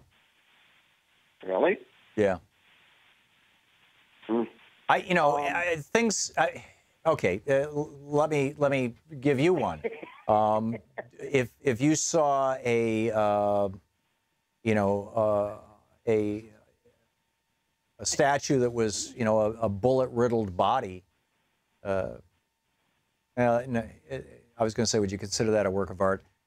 I guess it depends. Art's in the eye of the beholder. What's your point, Bob? The point I'm getting, this business of tearing down all these statues and they're going to have good paintings. What's going to be next? Is Mount Rushmore on their list? I don't think there's anybody on Mount Rushmore who declared who was a traitor to our country. I don't think there's anybody on Mount Rushmore who tried to take down the United States. I don't think there's anybody on Mount Rushmore who fought against the army of the United States of America and killed 600,000 people in the process. There is nobody on Mount Rushmore who did any of that. Bob, that is a stupid argument, respectfully. I'm sorry then, but did any of them own slaves?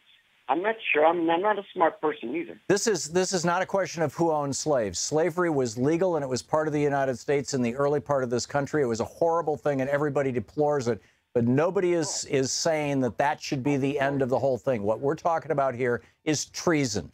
The Confederacy was treason. The Confederacy still is treason. These are people who fought and lost a war against the United States. The Nazis fought and lost a war against the United States. I don't see statues around the United States of Adolf Hitler commemorating the war that he lost to the United States. I don't see statues of Tojo around the United States commemorating the war that he lost against the United States. For that matter, I don't see statues of George III of England around the United States commemorating the war that he lost against the United States. These statues of Confederate generals are statues of people who lost a war in the process, a war that they declared trying to commit treason against this country, Bob. All right. Well, I try and stay neutral and everything like this. But, well, this is not a time for neutrality.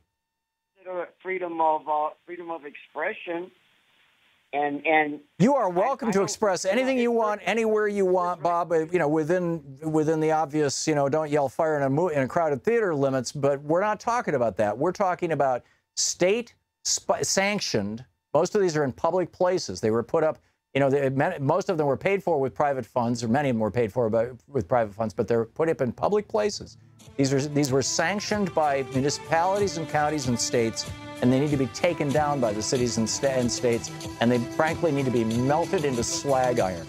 Bob, thank you for the call, or slag bronze, or whatever it is. This is nuts. Anybody would say, oh, it's just art, or oh, it's just our history. It's not our history. It's an attempt to revise our history. We'll be back.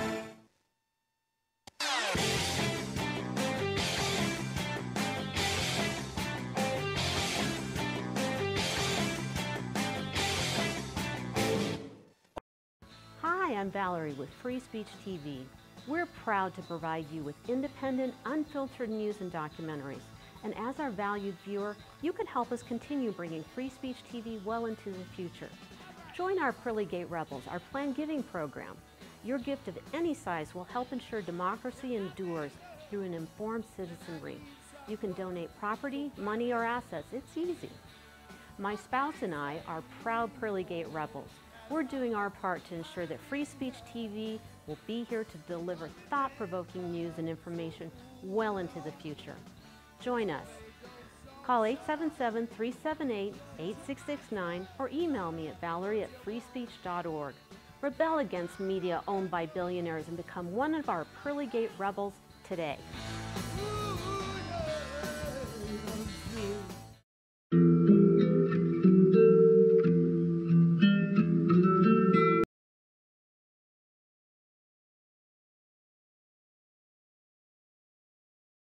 Courtesy of Timothy Mayer via Ellen Ratner, there are 718 Confederate monuments and statues, nearly 300 of which are in 3 states, Georgia, Virginia, and North Carolina.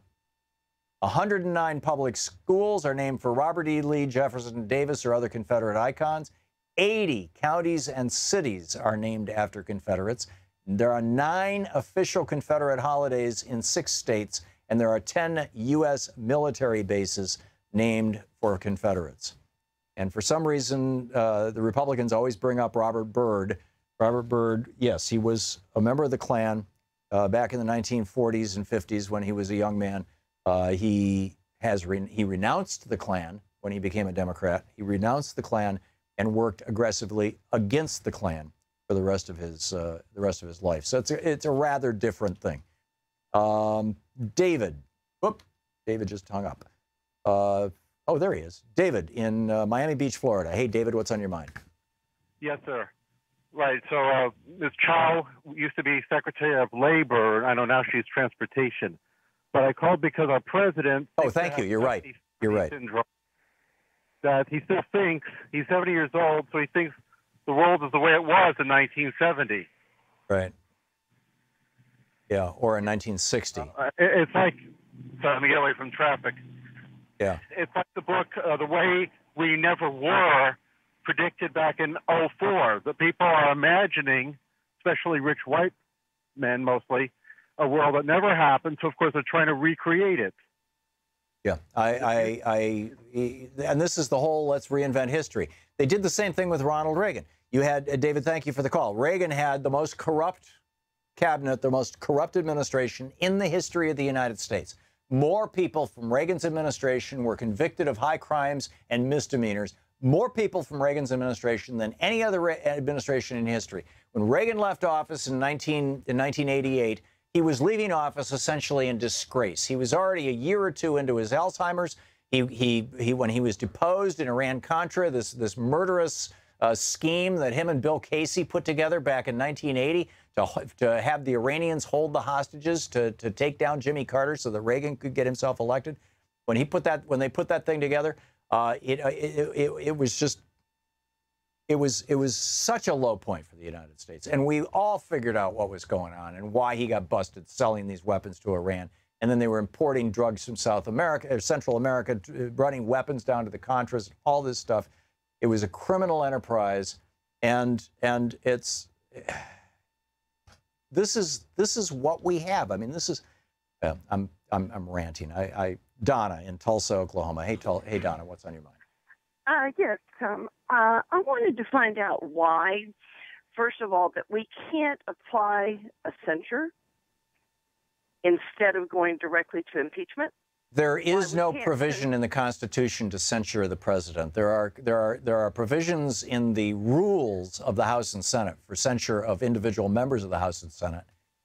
In fact, it happened to one of them who read an article of mine on the floor of the House accusing Dick Cheney of being a war criminal. They literally dragged her off the floor of the House as she did that. And I think that was Cynthia McKinney, as I recall. Pretty sure. She came back on our program right after it happened, but this was back, a long time ago. This was back when Bush was in office. But there is no provision for censuring the president, Donna. It's all or nothing. Okay. So I thought that they had tried to censure Bill Clinton. Well, that would be a resolution of censure. That would not, that's possible. You can do a resolution on anything. They could do a resolution simply declaring Donald Trump to be a racist.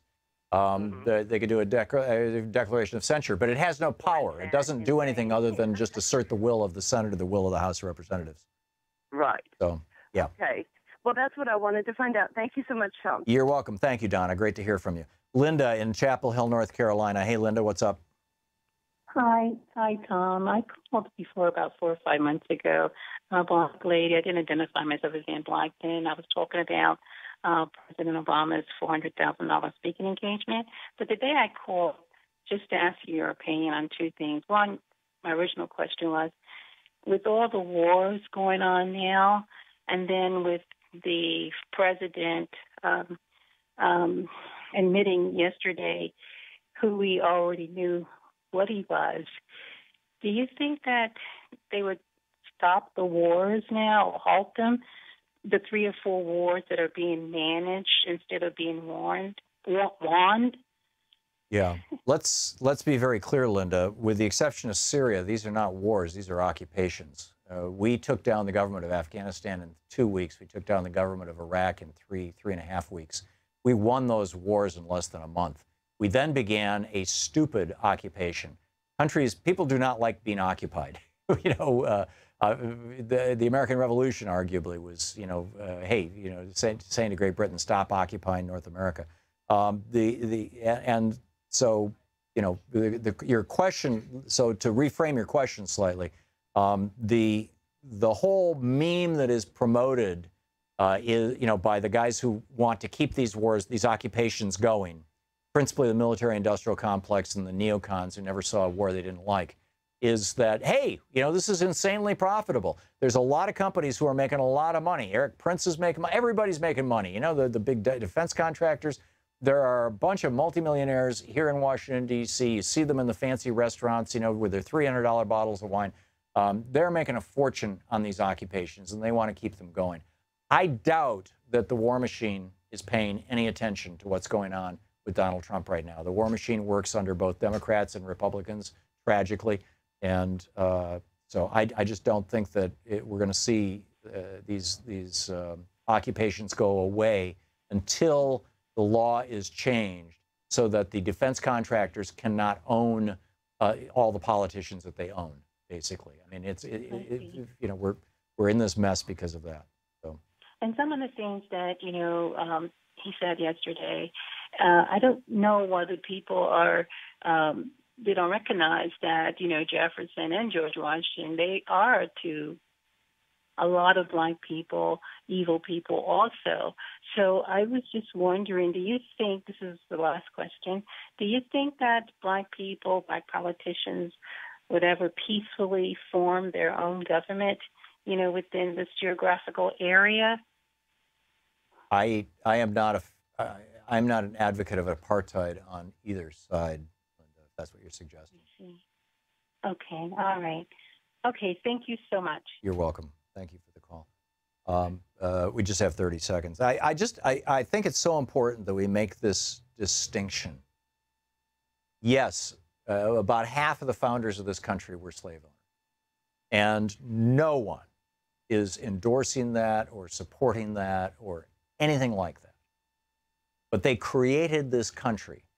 And many of them gave a lot of lip service to hoping that slavery would end soon. But that's a very different thing from people who declared that they were going to destroy the United States of America. They were going to separate from the United States of America. They committed treason. That's what Robert E. Lee did. And he tried to atone for it. But I'm not going to cut him that much slack from it. Anyhow, back with more of your calls. You're listening to the Thom Hartmann Program. Call 202-808-9925. Do you agree with me that the Republicans within the next 6 to 12 months will probably impeach Trump? Or do you think that they've got a much stronger hold?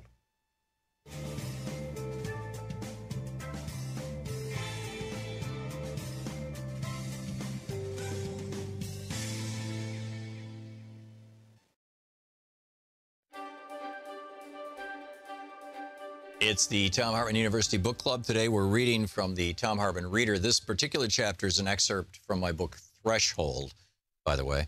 But this is from page 312 of the collected, my collected writings, as it were. It's titled Sociopathic Paychecks. And it starts out with a quote from Antoine de Saint-Exupéry, The Little Prince, 1943. I know a planet where there is a certain red-faced gentleman. He has never smelled a flower. He has never looked at a star. And all day he says over and over, just like you, I am busy with matters of consequence. And that makes him swell up with pride. But he is not a man, he is a mushroom. to the book. Americans have long understood how socially, politically, and economically destabilizing are huge disparities in wealth.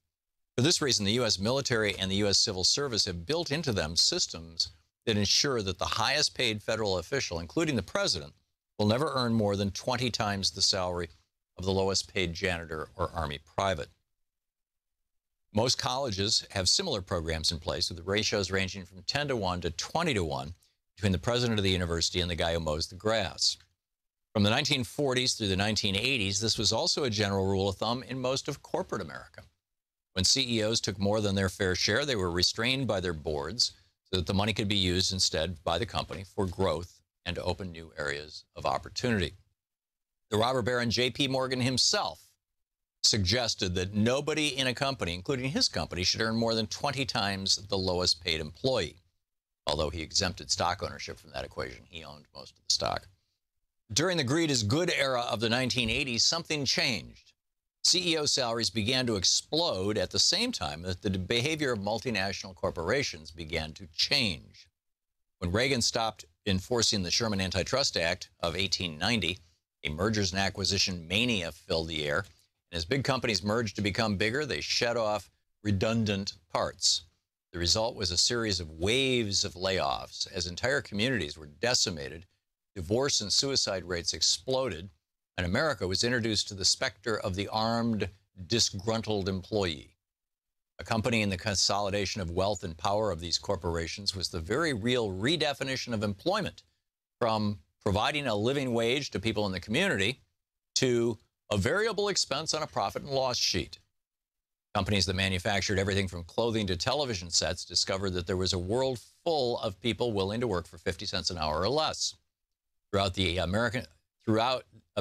America, factories closed and a building boom commenced among the Asian tigers of Taiwan, South Korea, and Thailand. The process has become so complete that of the millions of American flags bought and waved after the World Trade Center disaster, 9/11, most were manufactured in China. Very, very, very few things are still manufactured in the United States outside of the defense industry, weapons. And it wasn't unthinking, unfeeling corporations that took advantage of the changes in the ways the Sherman Antitrust Act and other laws were enforced by Reagan, Bush Sr., Clinton, and Bush Jr. administrations. It took a special type of human person. In his manuscript, Toys, War, and Faith, Democracy in Jeopardy, Major William C. Gladish suggests that this special breed of person is actually a rare commodity and thus highly valuable.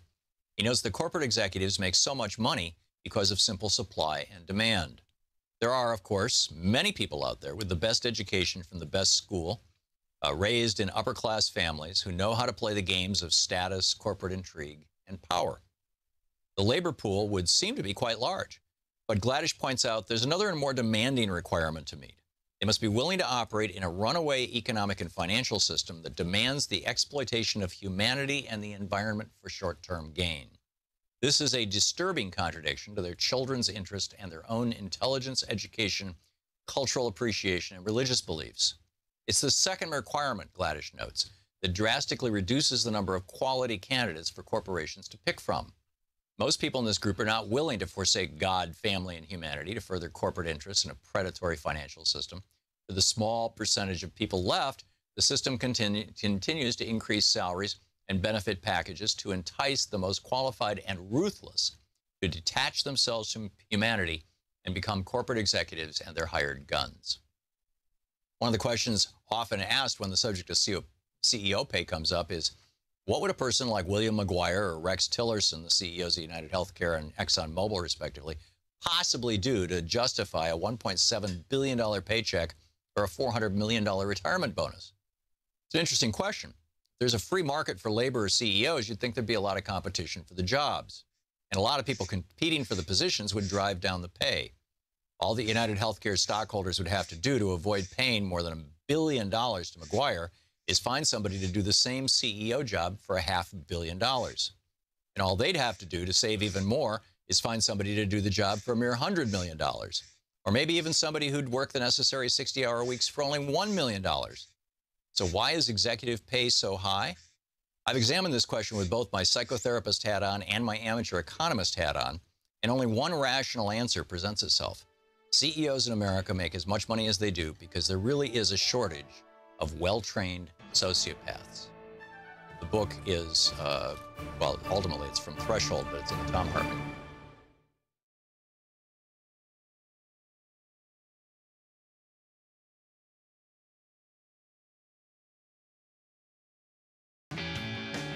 You can support the Thom Hartmann Program and see video of our entire 3-hour show over at patreon.com/Thom Hartmann. Welcome back. Thom Hartmann here with you. Excuse me. And Martha in Austin, Texas. Hey, Martha, what's on your mind today? Well, I'm concerned about the Democratic Party. I don't want to start a bunch of fights among ourselves or anything like that, but they seem to be so timid. I mean, I know many of them have come out with statements and everything about this last issue, but are they so afraid? Because corporate America has done an incredible job of messing up white people's lives in this country with their decisions and telling everybody it's immigrants or the government or something like that. And the Democrats, except, Bernie, of course, he's an independent, but they never seem to address this. Are they afraid of corporate America? There was an effort in the late 80s, early 90s to insert corporate America into the Democratic Party, which had some success through the 90s and the early and the 2000s. I think the Democratic Party is in the process of trying to disentangle itself from Democratic America. I don't speak for the Democratic Party, but it looks that way to me. And and they're doing this based on the belief that corporate America is really not going to be there for them over the long term if they hold to positions of integrity, and that in this new internet age you can still raise money on the internet and small dollar donations and all that.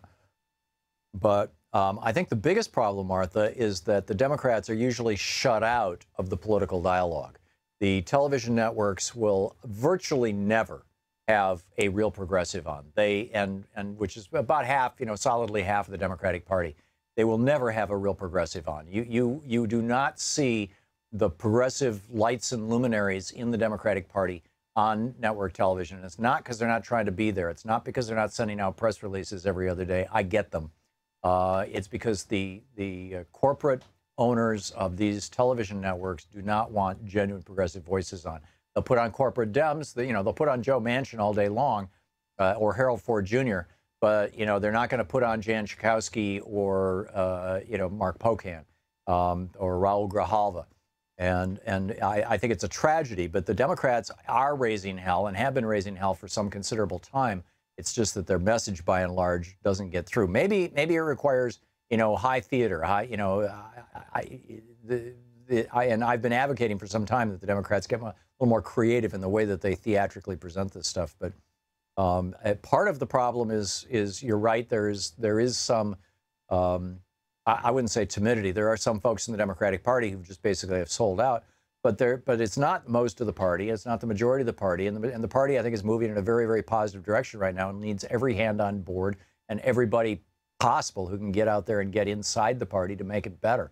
I think the biggest problem, though, is the media problem. I mean, look at, and thank you, Martha, for the call, by the way. Look at Donald Trump getting $2 billion worth of free television time. Much of it from Joe Scarborough on MSNBC, day after day after day for a year, for years, arguably. Look at the billions of dollars of free airtime that he got when progressive candidate, but in this case it was Bernie, got 18 minutes in an entire year from all the networks. This is something that you'll never hear discussed in the corporate media, but is a huge deal. Anyhow, Tom in Largo, Florida. Hey, Tom, what's up? Hi, Tom. How are you? I'm fine, thank you. Take you off. Does that sound better like that? Sorry, I was on Bluetooth. Yeah, it sounds a lot better, Tom. So it says here you're a conservative and you want to take me to task for saying that Trump is a racist? Yes, sir. That's one of the questions I had for you. first of all, I'm totally against the Klan or any of the neo-Nazi type of people. That is totally un-American. It has nothing to do with our values whatsoever.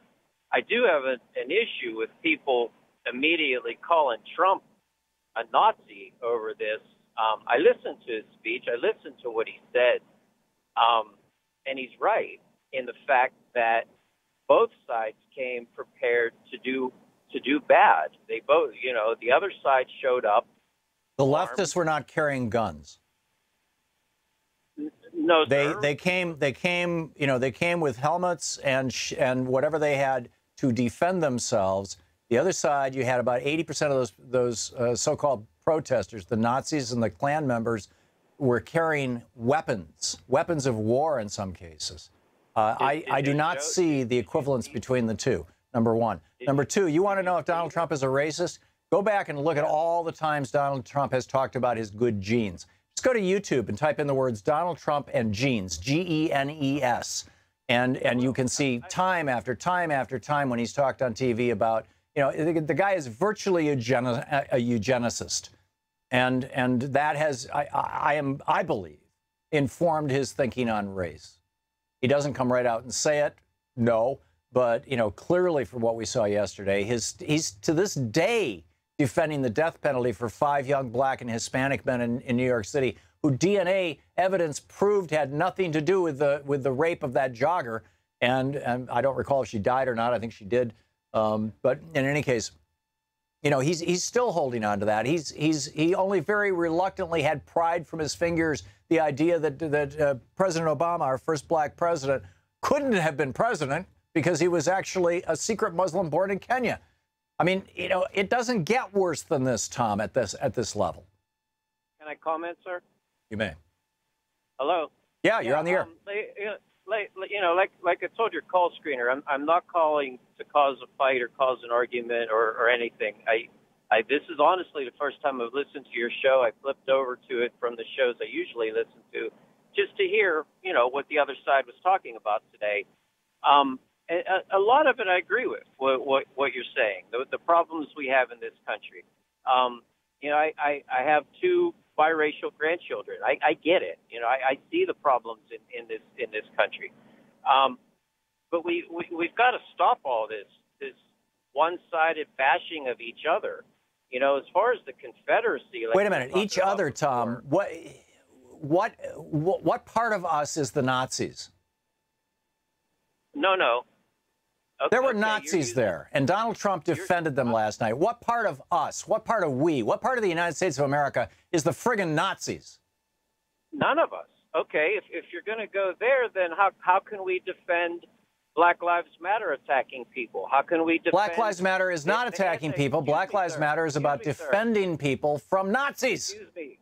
Okay, how can we defend the Antifa people attacking all the stores and the Starbucks and burning and looting and crashing the places, showing up with weapons? That did not happen in Charlottesville, and you're conflating the black bloc anarchists who have nothing to do with the left, or arguably very little, with Nazis again. Tom, you keep trying to defend Nazis, and there's no defense of Nazis. I'm not. No, sir, I am not. You keep trying to find some kind of equivalence that you could say, well, how can you defend the anti-Antifa, if you're going to attack Nazis? Easily. I am an anti-fascist. Aren't you? Sir. My father joined the U.S. Army to fight fascists during World War II, for God's sake, Tom. Sir, I joined the Army also. I served this country also. I am not a Nazi supporter. I am not a fascist supporter. Then why are you trying to draw an equivalence between Nazis and people who oppose Nazis? I'm not. I'm trying. You are willing to take up arms to protect your country, to fight against fascists. Yes, sir, I did. Yes, sir. Then why are you defending them with me on the radio right now? I am not defending them at all. I made that clear at the beginning of this conversation, that I want nothing to do with Nazis or fascists or... Then welcome to the anti-fascist movement, Tom.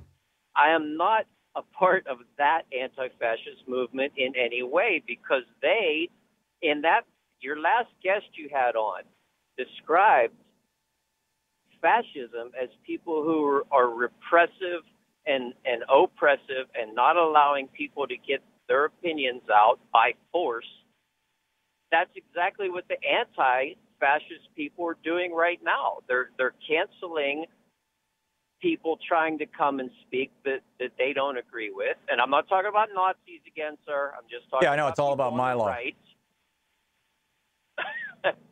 You know, I can't. That is a far more nuanced conversation, Tom. I'll give you that. That's one. And then, okay, what about Ann Coulter? She's not allowed to As talk. I said, that's a far more nuanced conversation. You know, whether a college wants to invite, a hate-filled person in to try to rouse up, the students and turn them into Nazis, or not, is a completely different conversation from the conversation that we're having right now about whether the president of the United States is going to continue defending people who are anti-Semitic, anti-black, anti-American, who want to defend the great noble tradition of slavery and treason that the Confederacy represents.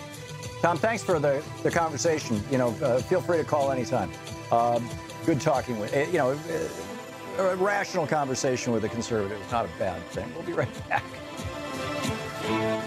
You're listening to Thom Hartmann. Visit ThomHartmann.com for audio and video archives. We're going to check in with Talk Media News, find out what's going on in the world, which will include the president is shutting down his CEO councils because the CEO's a rebellion. Right after this.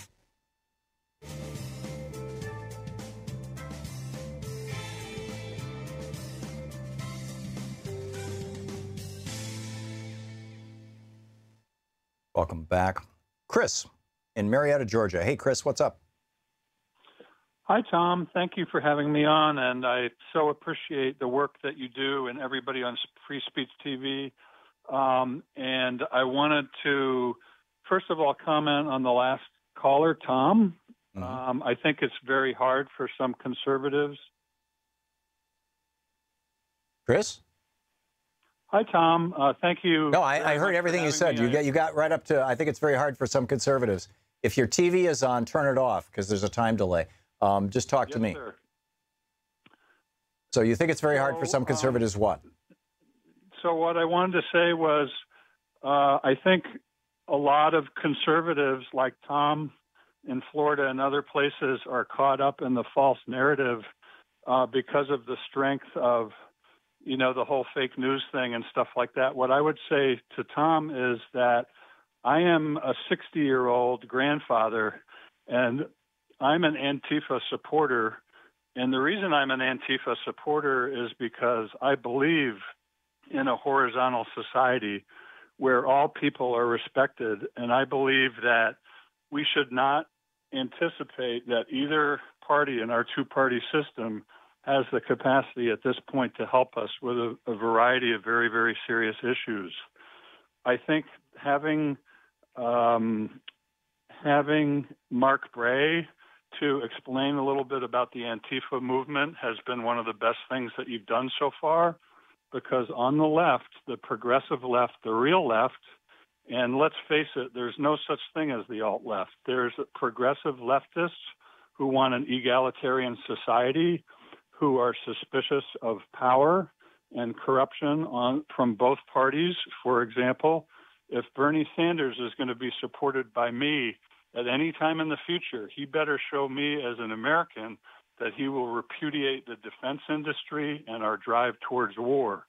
The danger with Eric Prince and the possibility of having corporate armies expanding wars all over the world is a very serious issue for me, especially as I sit here in the 6th district in Georgia, right down the street from Lockheed Martin, where they, are getting massive funding to drop more bombs and kill more civilians and combatants all over the world. Yep. So these are very, very important issues. But Antifa is not a political party. It has a long tradition of a militant confrontation of fascists, meaning that instead of sitting on our butts thinking that legislators or someone that's going to promise us through the ballot box that hope and change can happen, we understand the dangers of fascism and racism, and we confront it out on the street. That does not mean that we're interested in violence. nor are many anarchists interested in violence. We're interested in getting rid of power that represents violence and hate, but we're not going to sit on our butts and not get out in the streets. I would give a call to all people to support Antifa, to support anarchists, and all of the progressive left, the peace movement, and the environmental movement in particular, because that's the only thing that's going to save our asses right now. And these are, by and large, the people who are showing up, and a fine thing it is. Chris, thanks for the call. And we'll be back. Ellen Ratner with Talk Media News will be with us in just a moment to bring us up to date on what's going on in the world.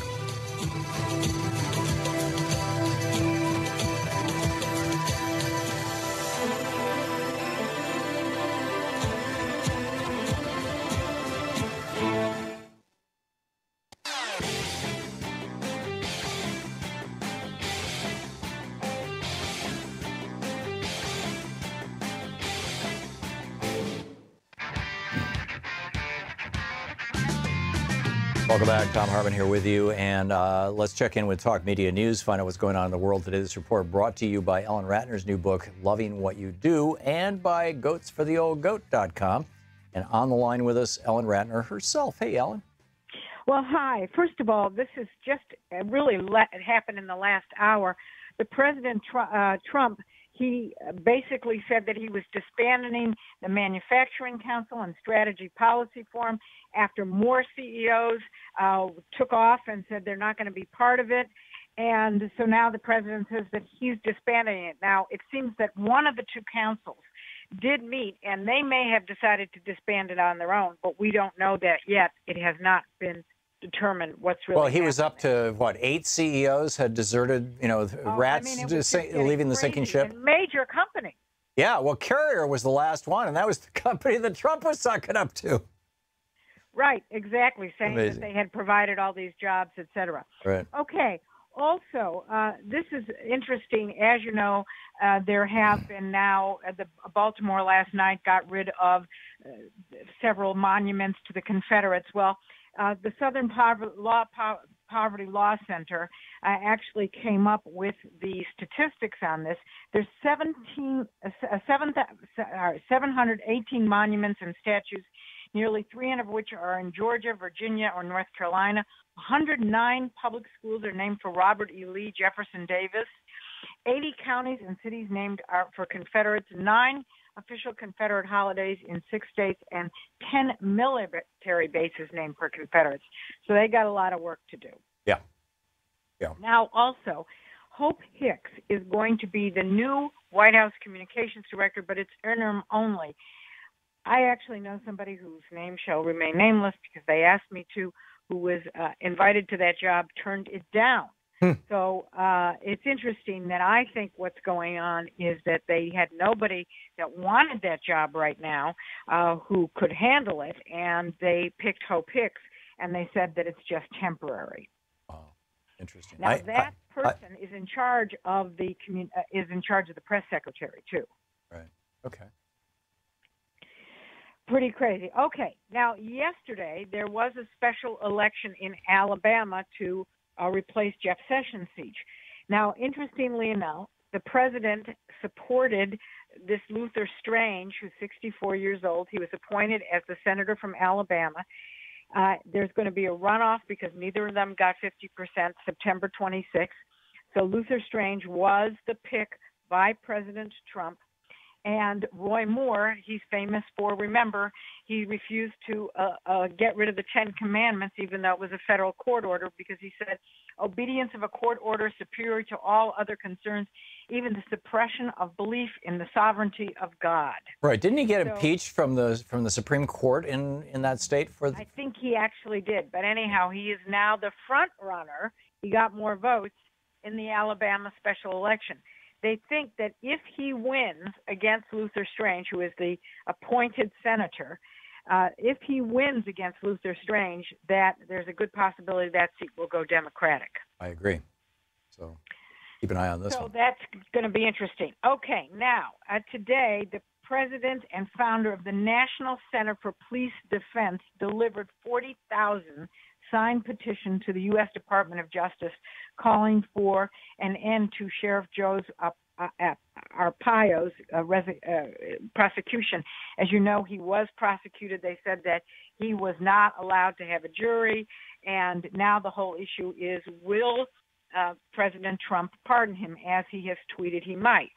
Now, President Trump is having a rally in Arizona next Tuesday. The question is it because of Arpaio, or is it that he is supporting a female obstetrician to run against Senator Jeff Flake, who is the sitting senator, one of the two sitting senators from Arizona. And Donald Trump has supported the person who's running against him. So we don't know why he's doing this particular rally in Maybe Arizona. it's both. It could be both, exactly. I know he is so famously thin-skinned, and Jeff Flake wrote a book, attacking. I don't know if he specifically attacked Trump in his book, but because I haven't read the book, but he certainly has in the book appearances, in his TV show appearances where he's promoting the book. So and Trump is so thin-skinned, he does not take criticism well. So it makes sense that he would go to Arizona and try to support somebody to take down Jeff Flake. That doesn't make Jeff Flake a hero, by the way. Jeff Flake is a craven corporate Republican. Sure. For sure. Okay. Now, I got this from a press release, so I just want to be clear about this. But it looks like already this year there's 9 million over the course of several countries internally displaced people. Democratic Republic of Congo is number 1. Syria is number 2. Philippines is 3. Ethiopia is 4. Central African Republic, South Sudan, and other countries as well. Somalia only I want to say has 70,000 internally displaced. Well, Iraq has got to have. It's a huge amount. Yeah, Iraq's got to have hundreds of thousands. I mean, at one point they were at 5 million. Yeah, sorry, Iraq has 922,000. I missed it. My fault. Yeah. All right. Okay. So they're also saying that the deteriorating situation in the Democratic Republic of Congo, if you want to call it democratic, that's up to you. But anyway, DRC, that's a bad situation. Oh, yeah. And it has been for a number of years. Right. Yeah. Now, also, a Democrat from Louisiana, who's the Black Congress chairman, said that they would like the Confederate statues removed from the Capitol. However, apparently they have not put forth a bill to that effect. They said that Confederate, and this is actually Benny Thompson, who's the only black member from Mississippi. He said Confederate memorabilia have no place in this country, and especially not in the United States Capitol. Amen. Amen. For sure. Okay. By the way, as I think I said to you when I talked about the statistics, Baltimore did take down Confederate 4 statues in the middle of the night last night. Yep. 4 of them. Yep. That's right. Okay. Now, the University of Florida was supposed to hold an event headed by Richard Spencer, who's known as a white supremacist, and the University of Florida President Kent Fuchs said that the decision was made after assessing the risks to the campus to not allow him to rent space. And this guy has this National Policy Institute, and he had contacted the university for plans to rent space in Gainesville next month, but Fuchs said that he finds Spencer's racist rhetoric repugnant and counter to everything the university and this nation stands for. Ellen Ratner with Talk Media News. Thank you, Ellen. Thank you. We'll be back. Gianna Caldwell's going to drop by, conservative commentator and a friend of mine. Stick around. You're listening to Thom Hartmann.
The Thom Hartmann Program is brought to you in part by the Aiden Forecast, an investment newsletter with weekly updates of leading market indicators and a monthly deep dive into what the details of the economy and the markets mean for investors and retirees.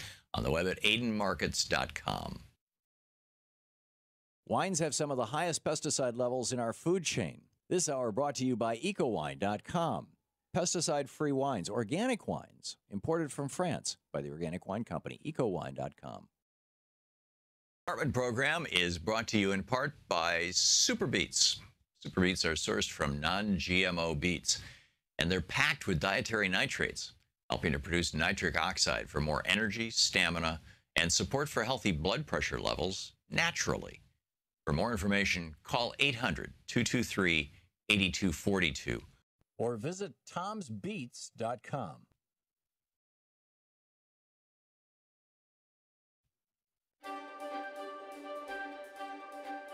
Welcome back to the Thom Hartmann University Book Club. Today we're reading from Robert Wright's brilliant new book, Why Buddhism is True, The Science and Philosophy of Meditation and Enlightenment. This is from the first chapter, which is titled Taking the Red Pill. We're on page 3. He's talking about the movie The Matrix. Remember Nemo and all that? I saw The Matrix in 1999, right after it came out, and some months later I learned I had a kind of connection to it. The movie's director, the Wachowski siblings, had given Keanu Reeves 3 books to read in preparation for playing Neo. One of them was a book I had written a few years ago, earlier, The Moral Animal, Evolutionary Psychology and Everyday Life. I'm not sure what kind of link the director saw between my book and The Matrix, but I know what kind of link I see. Evolutionary psychiatry can be described in various ways, and here's one way I had described it in my book. It is the study of how the human brain was designed by natural selection to mislead us and even enslave us. Don't get me wrong, natural selection has its virtues, and I'd rather be created by it than not be created at all, which, so far as I can tell, are the only 2 options this universe offers. Being a product of evolution is by no means entirely a story of enslavement and delusion.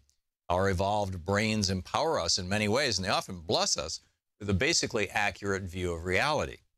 Still, ultimately, natural selection cares about only one thing, or I should say, cares in quotes about only one thing, since natural selection is just a blind process, not a conscious designer. And that one thing is getting genes into the next generation.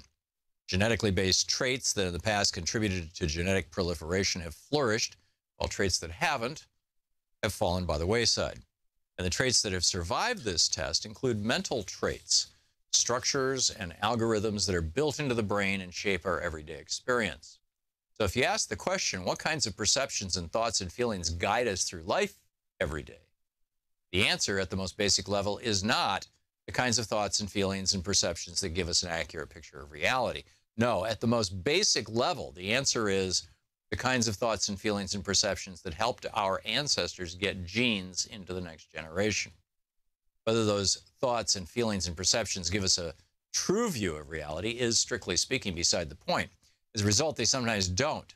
Our brains are designed to, among other things, delude us. Not that there's anything wrong with that. Some of my happiest moments have come from delusion, believing, for example, that the tooth fairy would pay me a visit after I lost a tooth. But delusion can also produce bad moments, and I don't just mean moments that, in retrospect, are obviously delusional, like horrible nightmares. I also mean moments that you might not think of as delusional, such as lying awake at night with anxiety, or feeling hopeless, even depressed for days on end, or feeling bursts of hatred toward people, bursts that may actually feel good for a moment but slowly corrode your character, or feeling bursts of hatred toward yourself, or feeling greedy, feeling a compulsion to buy things or eat things or drink things well beyond the point where your well-being is served. Though these feelings, anxiety, despair, hatred, greed, aren't delusional the way a nightmare is delusional, if you examine them closely, you'll see that they have elements of delusion, elements you'd be better off without.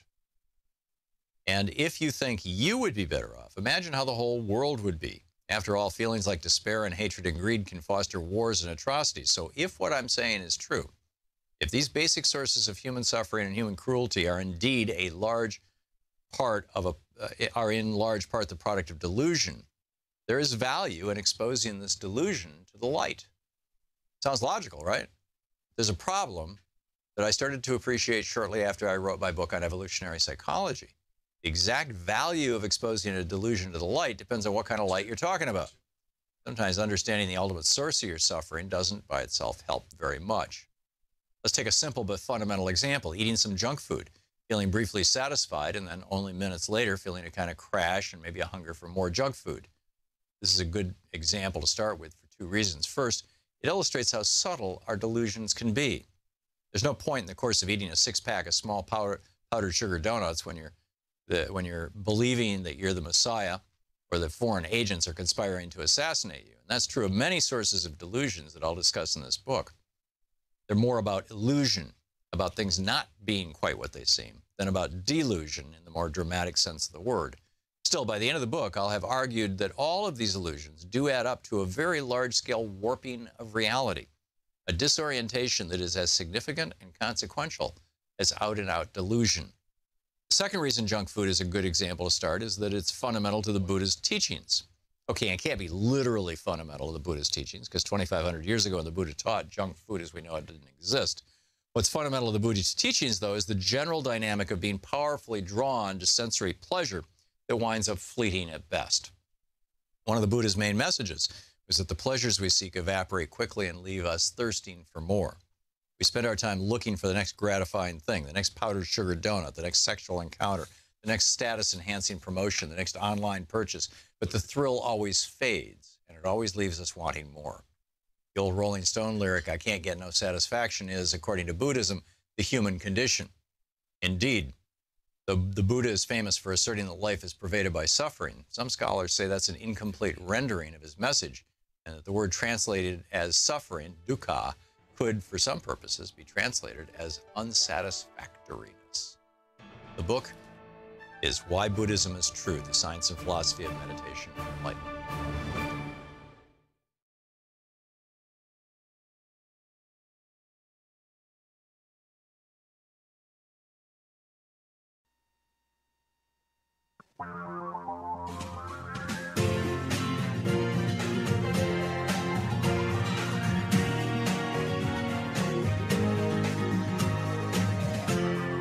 This is the Thom Hartmann Program.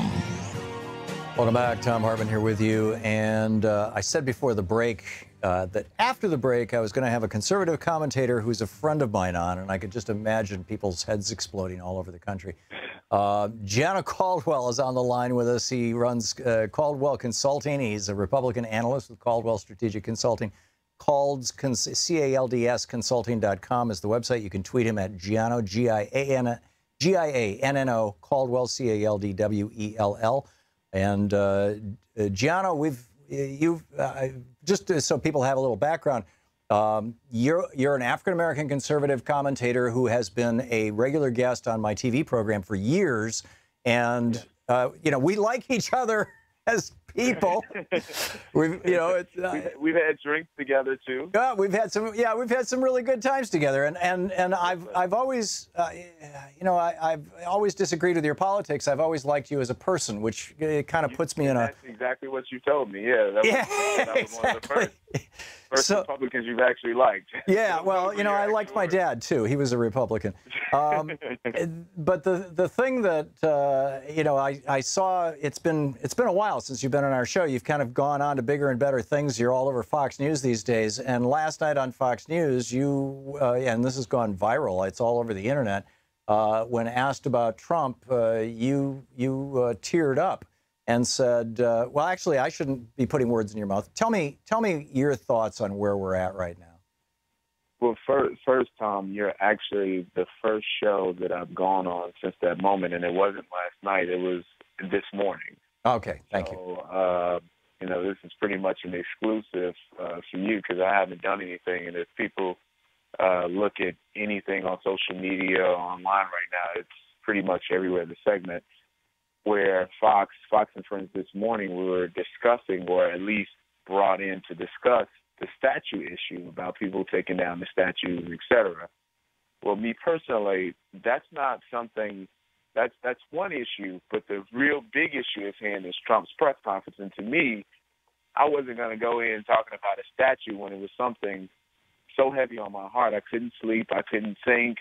After seeing that press conference, that's what I wanted to talk about, and that's what I came prepared to talk about, and that's what I actually did talk about. So and talking about President Trump and his lack of respect in terms of talking about race issues, I just couldn't help myself but to really tear up, because it's bothersome to me that the president of these here United States could speak on an issue with such a lack of clarity, could actually be willing to defend a group of folks who are white supremacists or pals around with white supremacists, which you're really a racist. If you're not a white supremacist, if you're not a white nationalist, and you're just hanging around with these guys, then you're literally a racist. There's no other way of putting it. You agree with their commentary, and you're celebrating them or defending them. To hear the president of the United States do that literally broke me.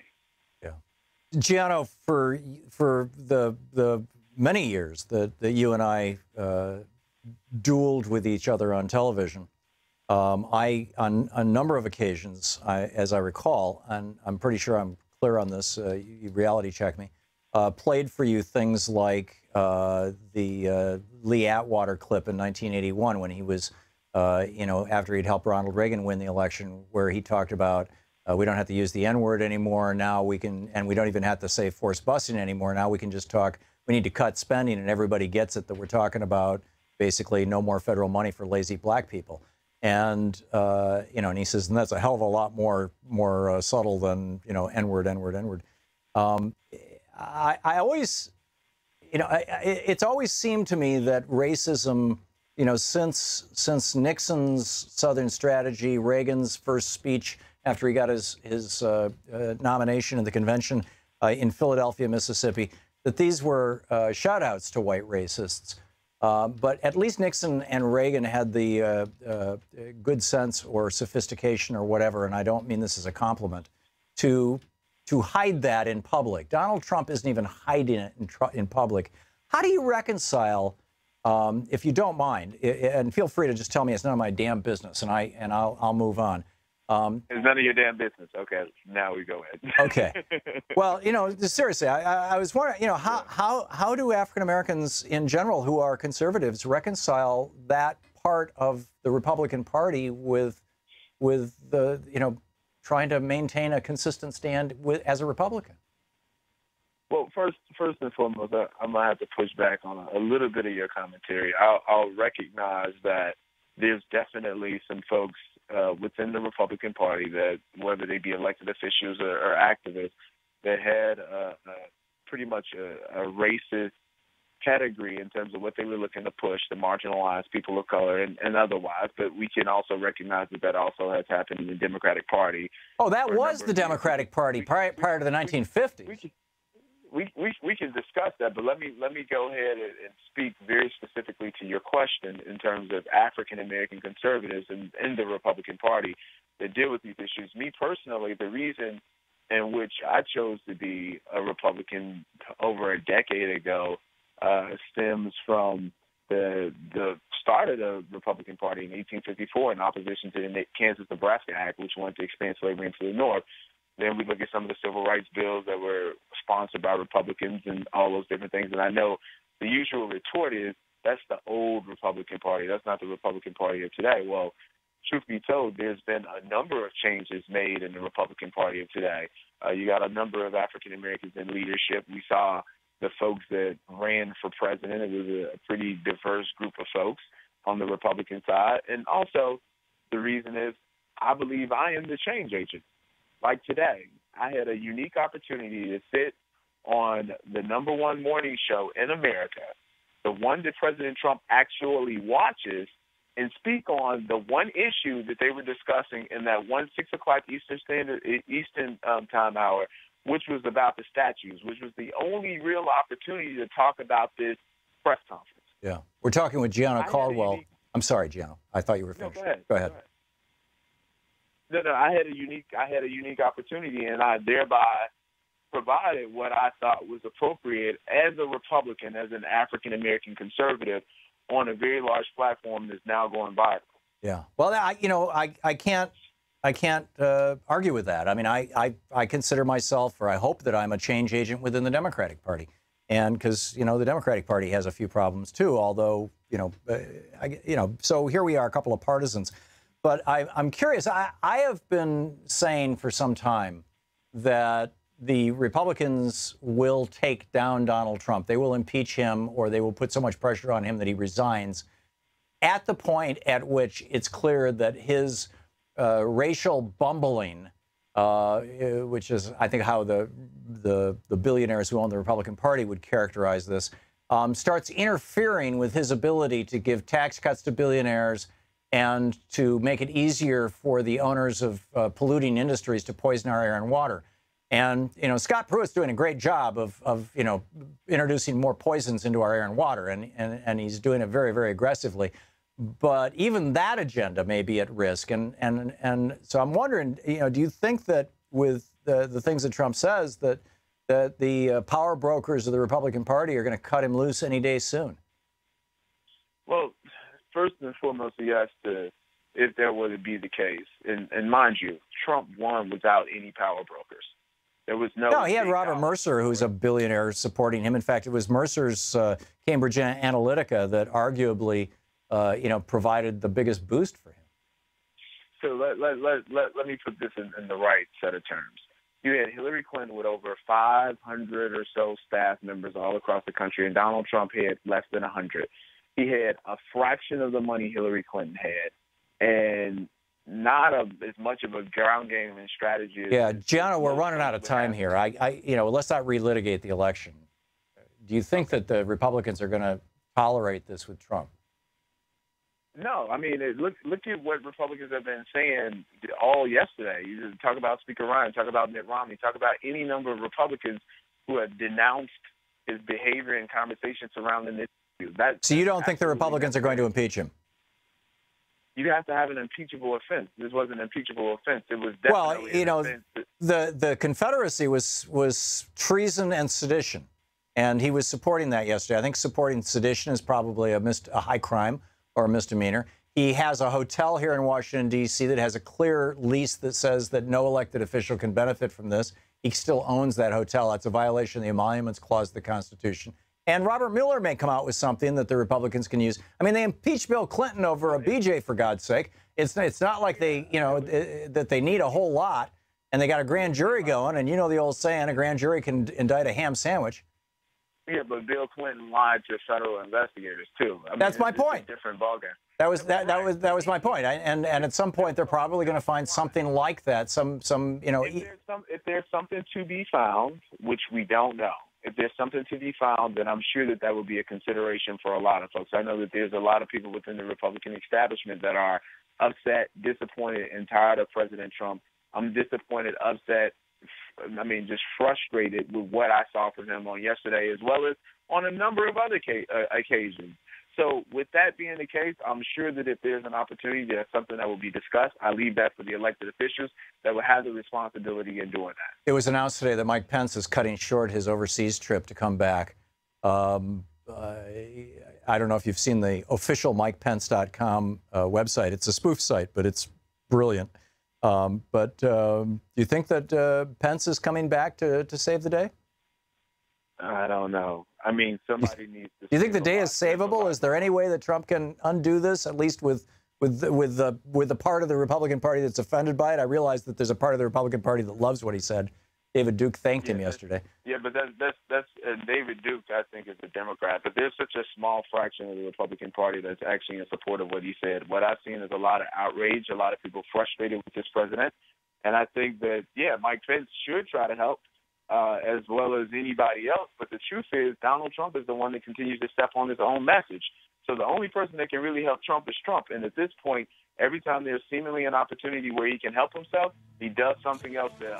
Yeah, it's really a mess. And by the way, David Duke I'm pretty sure, was elected for one term in the House of Representatives in the state of Louisiana as a Republican, but I could be wrong.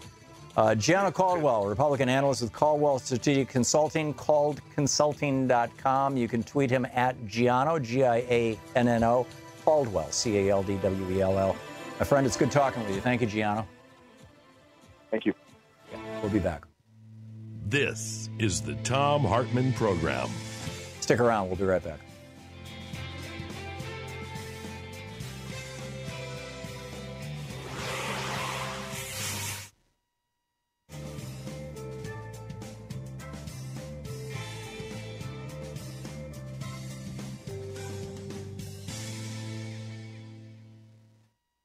Welcome back. Gary in Chicago. Hey, Gary, what's on your mind today? Thanks for watching Free Speech TV, by the way.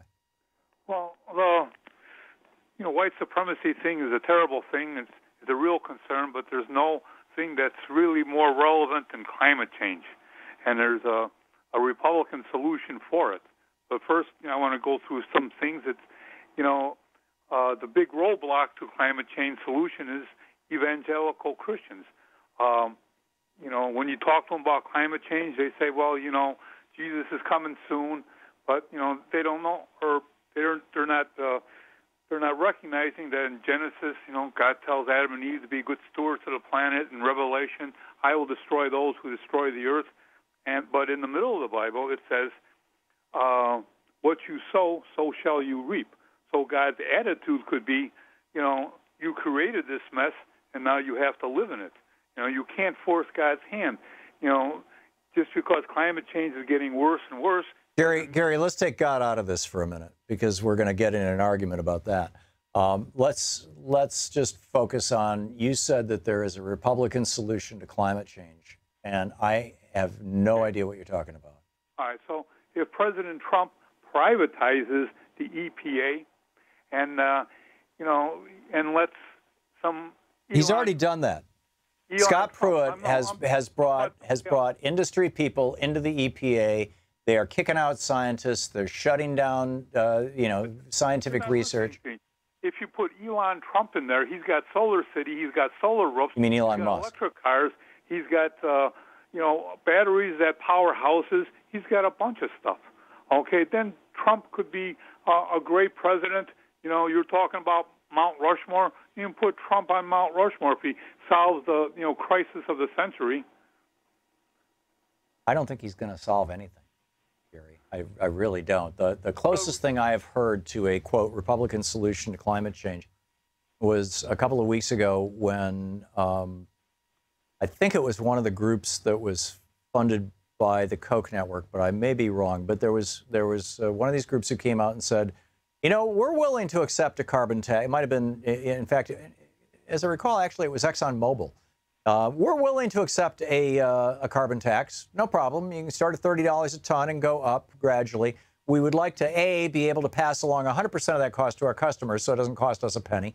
And B, we would like to be indemnified, in other words, prevented from being prosecuted for any of the crimes we have committed over the last 50 years that we have known that our pollution of the environment was going to kill the earth.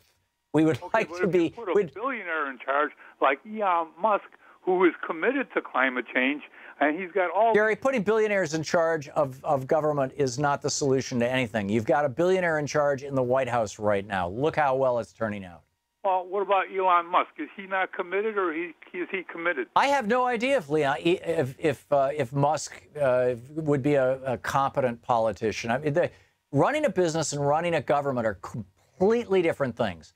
And, we got this sales pitch from George W. Bush and Dick Cheney that we should have 2 oil industry CEOs running our country because it would be so good for us. It destroyed us. It threw us trillions of dollars more in debt. It created 2 wars that were still now, occupations that are still ongoing. It's just, it was insanely destructive to the United States. And it's happening again. This is what Republicans keep bringing us. There is no Republican solution. The Republicans are just representing the billionaires who are trying to grab every penny they can before the whole thing collapses. We'll be back.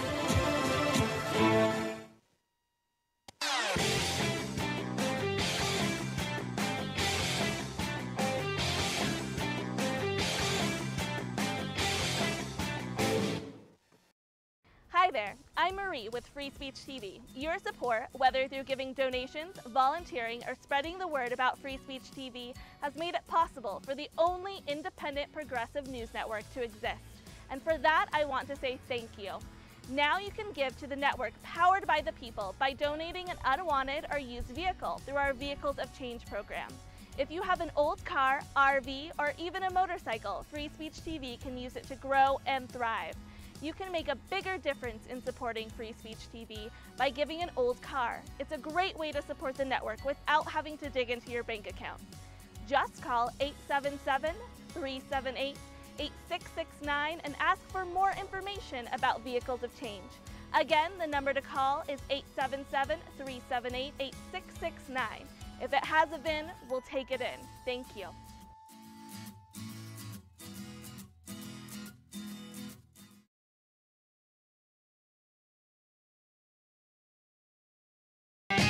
Welcome back. Thom Hartmann here with you. Angelo in Downers Grove, Illinois. Hey, Angelo, what's on your mind today? Good morning, Tom, or good afternoon. One comment that I told your screener is the fact that everybody seems to agree, even the most conservative, how atrocious and how horrible the Nazis are. But they draw an equivalence to people that actually oppose them. I mean, if they're willing to say that the Nazis are bad, where were they? Who are they, to say that this is a tennis match of two equal powers? Evil is evil, and evil should be opposed. Okay, the Vice segment that I saw, the Nazis were charging that these are our streets. And, Tom, you're a student of history. If you control the streets, you control the political discourse. And the Tea Party proved that back in 80 years ago. So somebody has to oppose them. Somebody has to take a position. I like to, show my gratitude to the young people that actually risked their lives by and one lost her life. And one did lose their lives. And also, the argument was, well, they were expressing their First Amendment rights. I'm sorry, if somebody were to read the First Amendment, it also says to peaceably assemble to redress grievances. When you carry a weapon to a demonstration, you are not peaceably assembled. That right went away the moment they showed up with guns, and the police should have done something about that. So that's my argument. And again, it's really a shame. I'm in my mid-60s. I wish I was young enough to have been there. And maybe, I will take it upon myself to be there on the street to oppose these thugs. That's all I have to say, Tom. Yeah. Okay. Angelo, thank you very much. 40 seconds. Okay. Let's try Jared. Jared in Downingtown, Pennsylvania. Jared, we got a little less than a minute. You got a quick one? Oh, sorry about that, Tom. I was just with somebody. Yeah, I think Trump, the CEOs are leaving. I think he's probably going to be impeached soon. How did this guy become our president? Like by virtue of the Electoral College. I mean, it was an institution that was created to give slave states more power. Why? It was the 16 million people who voted for him. Well, he lost the election by 3 million votes. He's the popular vote loser, just like George W. Bush was. But we've got this institution that goes back to when the southern states, large chunks of their population were African American, and they could only be counted as 3/5 of a person, but none of them could vote. And thus Republicans for president. You're listening to the Thom Hartmann Program. Call 202-808-9925. We'll be back with more of your calls.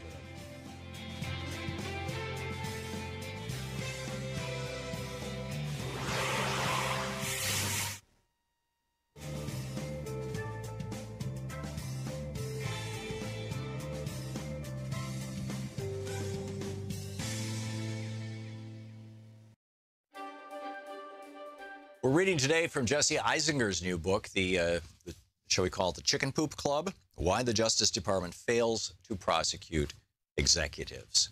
This is from the introduction. It's from page 15 in the introduction. Boom, bust, and crackdown. America's economic history is unfolded in a series of booms, followed by busts, followed crucially by crackdowns. After the stock market crash of 1929, congressional hearings channeled public outrage and resulted in landmark laws regulating Wall Street and creating the Securities and Exchange Commission in 1934. A few years later, a new SEC helped put the head of the mighty New York Stock Exchange in prison. Though inconsistent, the SEC over the intervening decades emerged as one of the most respected government regulatory bodies. The SEC is the most important corporate regulator, overseeing publicly traded companies in the nation's capital markets, money markets. The agency has civil powers, must team up with the various offices of the Justice Department when a securities laws violation turns into a criminal investigation. After the go-go years of the late 1960s, the SEC worked closely with the Southern District to take on top law firms, top accounting firms, and top executives who had helped perpetrate corporate frauds. After the savings and loan scandals of the 1980s, when hundreds of small banks across the country failed due to reckless real estate loans, the Department of Justice prosecuted over 1,000 people, including top executives of many of the largest failed banks. After the Michael Milken-run junk bomb boom and blow-up of the late 1980s, prosecutors spent years digging up evidence of stock manipulation and insider trading at major investment banks and law firms, prosecuting some of the most powerful Wall Street figures of the era. In the early 2000s, the NASDAQ bubble burst. The NASDAQ bubble revealed a corporate book-cooking pandemic. Top officers from giants such as Enron, WorldCom, Quest Communications, Adelphia, and Tyco International ended up in prison. Recklessness and stupidity fuel booms, but usually so do crimes. By contrast, after the 2008 financial crisis, the government failed. In response to the worst calamity to hit capital markets and the global economy since the Great Depression, the government did not charge any top bankers. The public was furious. Bank bailouts and a lack of consequences for banksters radicalized both ends of the political spectrum and gave rise to two of the most potent social movements of our time, Tea Party and Occupy Wall Street. Anger about the lack of Wall Street accountability seeded disenchantment with Obama. The 2016 insurgency of Vermont Senator Bernie Sanders, who challenged frontrunner Hillary Clinton almost to the doors of the Democratic Convention, demonstrated the anger that remained on the left years after the apex of the crisis, undergirding mistrust about Clinton. She had given friendly, fateful, and highly compensated speeches to investment banks. While a Republican president had presided over the crisis and a Democratic one had saved the financial system, Hillary Clinton, Obama, and the Democrats could not claim to be the protectors of the working class and the scourges of investment bankers. That was due in large measure to the lack of corporate prosecutions. According to the Wall Street Journal, analysis of 156 criminal and civil cases brought by the Justice Department, the Securities and Exchange Commission, and the Commodity Futures Trading Commission against 10 of the largest banks on Wall Street since 2009, in 81% of the cases, the government neither charged nor even identified individual employees. In the remainder, the government only charged 47 low and mid-level employees. Merely one was a boardroom-level executive whom the SEC charged civilly rather than criminally.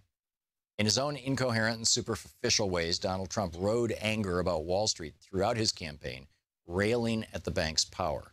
He closed his campaign by hinting poisonously about a cabal of global bankers rigging the system. He assailed politicians who were owned by Goldman Sachs, Trump's word. His first Ted Cruz in the primary and then Hillary Clinton in the general.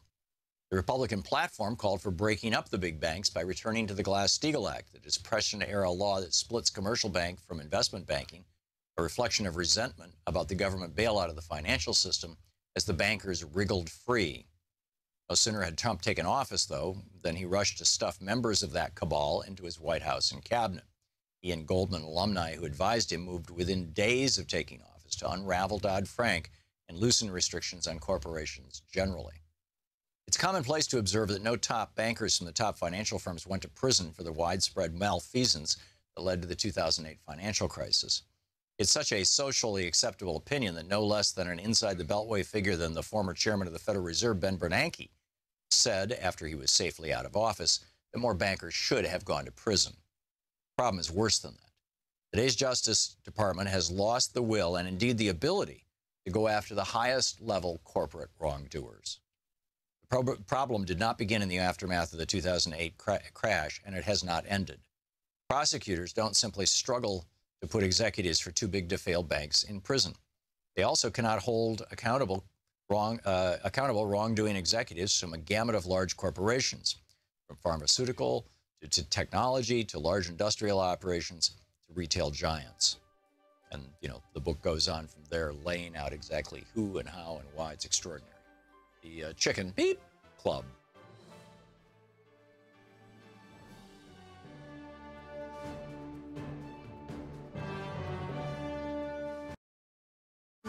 Want to hear that clip again? Subscribe to the Thom Hartmann Program on YouTube to see all your favorite show highlights.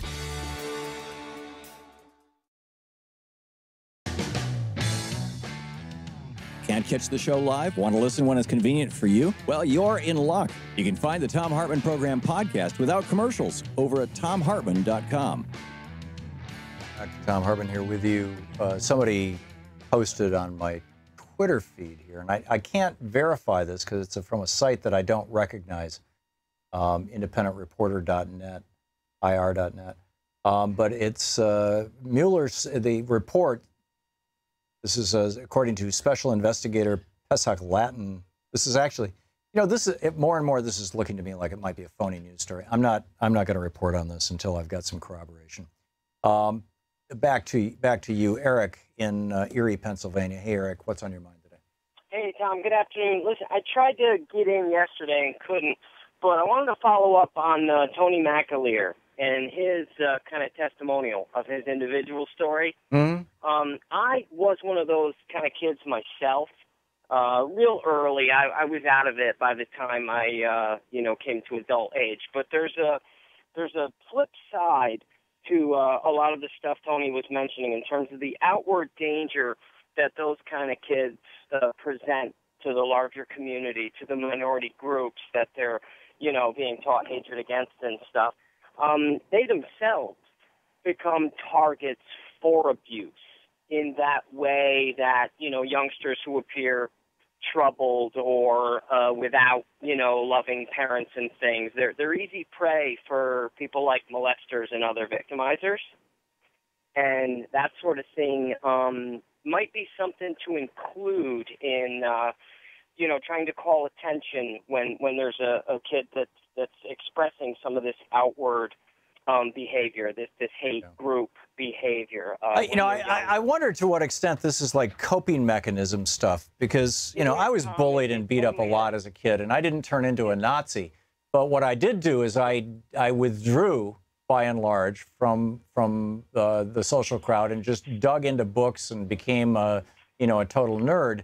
But physically, I was not able to take on the people who were beating me up. They were bigger and stronger than I was.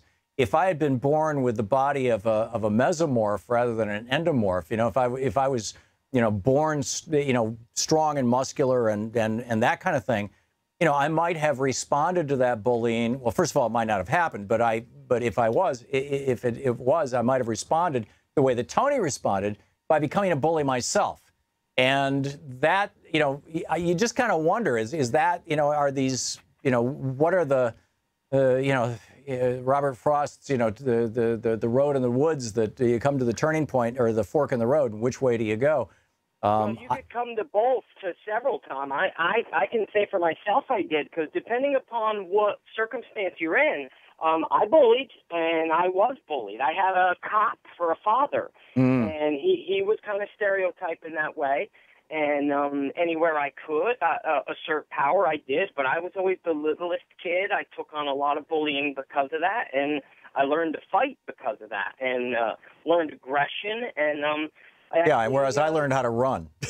Tom, I was a state-ranked cross-country runner. I used to do a 15. No, I mean I ran away from the fights. I have never thrown a punch in my life. Well, I did both. Although I have been punched. Circumstances. So I actually tuned up a bigger kid with a shovel handle when I was 14 and got put on probation for it. Whoa. Yeah, I went through all phases of it. So it really is circumstantial, depending on, if sometimes you're not afforded the opportunity to run. Sometimes you really truly are cornered physically. Yeah. So. Well, no, that happened to me a few times, and basically I ended up with a bloody nose on more than one occasion. I mean, the kid who is manifesting this stuff that Tony and I did, they're going to be put into circumstances where they're going to make really potentially life-altering bad decisions in haste. Mm-hmm. So the need to kind of attend to these kids when the evidence is being seen that they're kind of leaning in this way. But I had a seventh grade social studies teacher in a public school in upstate New York. And later as an adult, it became clear to me where this guy was going. At the time, I couldn't really contextualize it. But the guy was totally grooming me for molestation. Oh, and yeah. And I'm sorry to hear that, Eric. That's a terrible thing. But that is, very much not what becoming a Nazi is all about. But Eric, thank you for the call and thought-provoking conversation. Michelle in Ole, Pennsylvania. Hey, Michelle, what's on your mind today? Hello. I'm really nervous. I was just watching earlier when you were talking about they didn't build statues of Hitler here. Yep. And I had used with a friend just yesterday that they didn't build a statue of Benedict Arnold here. That's a better one. I kind of thought, yeah, more of a traitor for this country. Yes. Yeah, that's a very good point. Because, and that's the point that so rarely is made, is that these guys were traitors. For 4 years they fought a war against the United States of America. Why would we memorialize that? Other than acknowledging it in our history books. Certainly, we had a civil war. It was a terrible time, but the people who provoked it. Anyhow, Michelle, excellent. Thank you for that. I'll use it. Stephen in New Orleans. Hey, Stephen, what's on your mind today? Hey, Tom, how you doing today? Great. What's up?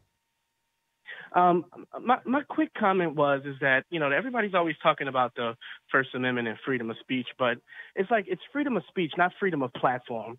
Like, if you want to talk, get a picnic basket, go stand out in the park and talk, Mm-hmm.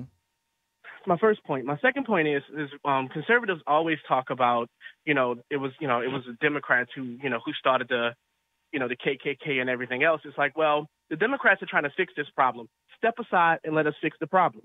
Yeah. The Democratic Party renounced racism in a big way in the mid-1960s with Lyndon Johnson pushing through. Well, I mean, Bobby and Jack Kennedy as well spoke about it a lot, but Lyndon Johnson put it into law. And that was when the Democratic Party lost the South. Exactly. And, and it's always the conservatives like to bring up that weird point. And, they never talk about, the switch or whatever. But, in doing so, they distort the argument by saying that. But if this is the logic that they want to go with, hey, let's just say, hey, let us get rid of this problem. Let us remove these traitorous statues and let's move on with rebuilding America. Yeah. Fine idea. And in the context of that, I believe it's today, it might have been yesterday, it was the first day of the negotiations on NAFTA. And there's so much going on. Jared Kushner has had a bunch of people arrested. That's another mind-boggling story. Stephen, thank you for the call. In fact, well, I don't know. Maybe I'll save this story for tomorrow. We'll get to it. Tony in Shirley, New York. Hey, Tony, what's on your mind today? Hey, Tom, how you doing today? Good. What's up? Hey, listen, everybody's beating up this whole thing regarding Trump and these statues, so I don't want to even go down that realm. I think that there's something a little bit more pressing right now. I saw that the president of Iran yesterday had made a claim to Parliament that they may, in fact, reenact their nuclear weapons program due to the fact that Trump has enacted more sanctions against them. Yeah. I think he also stated that the United States can't be trusted because of the sanctions, because of them pulling out of the TPP, the Paris Accord, and I think that the Iranian president did not cite the TPP or the Paris Accord. Or did he? Is it? Yeah, no. Oh, you mean because Trump is so unpredictable, or he's willing to violate the norms of international treaties? Is that your point? That's exactly what he said. As a matter of fact, it was shown on Vice News Tonight last night. Huh. Remarkable. Where they in fact stated that they would reinstitute their nuclear weapons program in minutes if the United States did not back away from reenacting these sanctions again. Yeah, this is dangerous stuff. This is very dangerous stuff. I mean, Donald Trump is dancing us purely for the purposes of trying to strip America of any legacy from our first black president. It's like anything that President Obama did, Trump is trying to undo. And so, President Obama, along with 5 other countries, it's like, 4 countries from Europe and Russia, or actually, I think it was China and Russia were both involved, weren't they? And then Germany, France, and the UK, as I recall, negotiated this deal with Iran, but it was during the Obama administration, so it must be bad. And Obamacare, hey, it must be bad. It's like anything that he did, and it's And the situation with North Korea, I mean, we are, in my opinion, we are close to a World War I kind of situation where some small incident, in the case of World War I, it was the assassination of Archduke Ferdinand in Sarajevo. One small incident then triggers, basically it's like, setting up all those rows of dominoes, and you push the one over, and then the whole thing just starts going. And we are so close to that right now. And Iran is a piece of this, Tony. You're absolutely right. And it scares the hell out of me. It concerns me tremendously. And it's another reason why I think that even Republicans are saying, this guy is unstable. This guy is dangerous. Let's at least replace him with a nice, predictable Republican who will always suck up to the billionaires, who will always help out the polluting industries, and who actually will get tax cuts for billionaires done because he's not so controversial. Tony, thank you for the call. You're listening to Thom Hartmann. Visit thomhartmann.com for audio and video archives. Back with more of your calls right after this.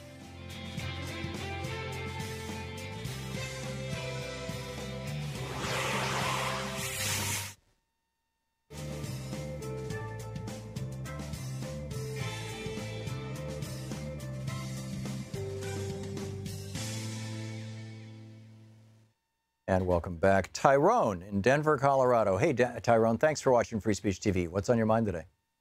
Oh, well, when I spoke to your screener, I asked you if you were familiar with the concept of ritual condensation. I am not. Okay, basically it's the way in which abstract ideas are simplified so that people can understand them, express them in culture. I noticed this kind of evolving in the evolving narrative of what went on in Charlottesville. Okay. That is, everyone seems to be focusing on the idea that these people were Nazis. And you say, well, they're un-American. So in essence, what you're saying is this is foreign versus American. And even people like Paul Ryan and Marco Rubio are saying, well, this racism has no place in American society. White supremacy and white racism are as American as apple pie. Oh, they were American before apple pies. I mean, the founding of our country. Yeah. If you're familiar with the book by Gerald Horne called Counter-Revolution of 1776, where he argues that the Revolutionary War was a conservative movement for the Founding Fathers to preserve their liberty to enslave others. I've heard the argument. Yeah. And I just noticed that everyone keeps saying, well, these people were Nazis. They were Klansmen, they were white supremacists, they were white nationalists. And Nazism has always found a home in the United States because it is complementary to white supremacy and white nationalism. Yep. And so I'm also going to have noticed that it's not just conservatives who engage in this form of ritual condensation. I notice it in you when you defend George Washington and Thomas Jefferson and say, well, they're not the same as Robert E. Lee. Thomas Jefferson and George Washington were from Virginia. If they were alive during the American Civil War, I'm pretty sure they would have sided with the Confederacy. I probably Washington. I'm skeptical that Jefferson would have, but who knows? Jefferson was a racist. Look at the notes yes. Where he talks about the inferiority of black people. Jefferson. Yeah, no, I've read it. Excuse for Jefferson was an inveterate racist. He raped Sally Hemings continually. He took advantage of every benefit of slavery. Yep. He wouldn't have been president without the institution of slavery. I agree. So don't make excuses for it. I'm not making excuses for it. I'm saying that's all true. That's part of our history. But he did not try to tear our country down. I said, had he been alive during the American Civil War, being a white male Southerner from Virginia, he probably would have sided with the Confederacy. Good chance, but we don't know. But does that matter? I mean, if you're suggesting that what we need to do is purge our nation of all symbols of slaveholders, I get that. What is it? Princeton is doing away with the John C. Calhoun stuff. And I understand the impulse, and I'm not broadly opposed to it. But George Washington is on our $1 bill. I mean, that would be such a large change in this country that. Well, I'm not arguing that they should be purged. I'm arguing that this should be acknowledged, that this should have an effect on the way in which we see them. You should not engage. Oh yeah, absolutely. We should teach this stuff in schools. Of the Founding Fathers. Okay, you don't have to get George Washington off the $1 bill to acknowledge that this man pursued a woman who escaped slavery during the Revolutionary War throughout his life, that he was dedicated to slavery. Yeah. No, you know, you're right, Tyrone. You're absolutely right. We're out of time. Thank you for the call, Tyrone. We'll be back.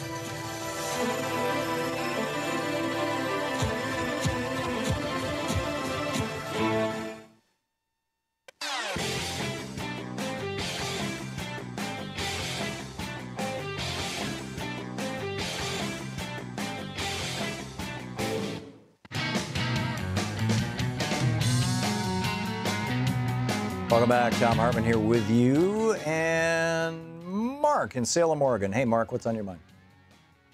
Hey, how you doing, Tom? Good. What's up? Well, I was just thinking about, you know, the spontaneous tearing down of these symbols of oppression in the form of statues and the complaints about it. But, I didn't hear anyone complaining when... Hang on just a second, Mark. These are not symbols of oppression, although... And racism. They're symbols of treason. Sure, symbols of treason. That's fine. I can go with that. But what I'm suggesting is a certain kind of incrementalism here. You deal with the traitors first. No, I understand that, but I didn't hear anyone complaining about tearing down the Berlin Wall. Well, I'm guessing that there were a bunch of East Germans in political power who were complaining about it. But yeah, perhaps. But worldwide, it was celebrated. Yes. And I think worldwide, the tearing down of these Confederate statues will be celebrated, frankly, or is. I think there's a lot of similarity there. Yeah, I don't disagree. Although the Berlin Wall was, tearing down the Berlin Wall, to make a perfect analogy, would mean that at the end of the Civil War, Reconstruction actually happened, that all of the black codes and the laws and segregation and redlining and apartheid and everything was just vanished as of 1865 or 1866. Not how it happened in the United States, tragically. But I get the analogy, and I think it's a good one. Mark, thank you for the call. Matt in Houston. Hey, Matt, what's on your mind? Hey, Tom. Thanks for taking my call. I was just wondering if you could make a comment about these public lands that were sold by the Interior Department in the last couple of days, and also I'd like for you to try to clarify to me how, since the Trump coalition is such a small number of Americans, how I hear pundits saying that undoubtedly at the rate his ability to attain his base, that he could be reelected in 2020. Oh, there's no way Trump can be reelected in 2020. Not a chance. He's just put a flamethrower on his own presidency. That said, he is now the leader of basically the alt-right faction in the United States. The official leader of the alt-right faction is the president of the United States, which is bizarre, or the unofficial leader, I should say. And where that's going to take America, we're just going to have to stay awake, stay involved, speak out. With regard to the sale of public lands, I was unaware of that, Matt. This slide by me and I missed it. Give me a source. Well, I was looking at what's this dude's name? This Moore dude that make all these controversial movies the other night, and he mentioned it on MSNBC that, and it was the last statement he made, that while all of this furor was going on about Trump in the media about, and I think this was Saturday night, that same day that Trump had his appointment to the Interior Department had sold some public land that belonged to the American people to some controversial people that should not have been able to purchase those lands. Okay, I'll have to check that out. What I do know happened last week, Matt, with the Interior Department, is that they announced that they were going to reevaluate every public monument that Barack Obama expanded. Bears Ears, the Marine one, all of these, expansions of federal lands. and protections of federal lands that were done by our first black president, Donald Trump wants to undo. Surprise, surprise.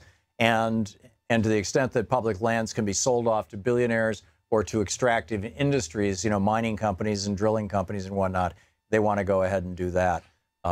As to having actually succeeded in making sales, I'm going to have to check that out, Matt, and I'll report back tomorrow. But thanks for the heads up. I'll go looking. Appreciate it.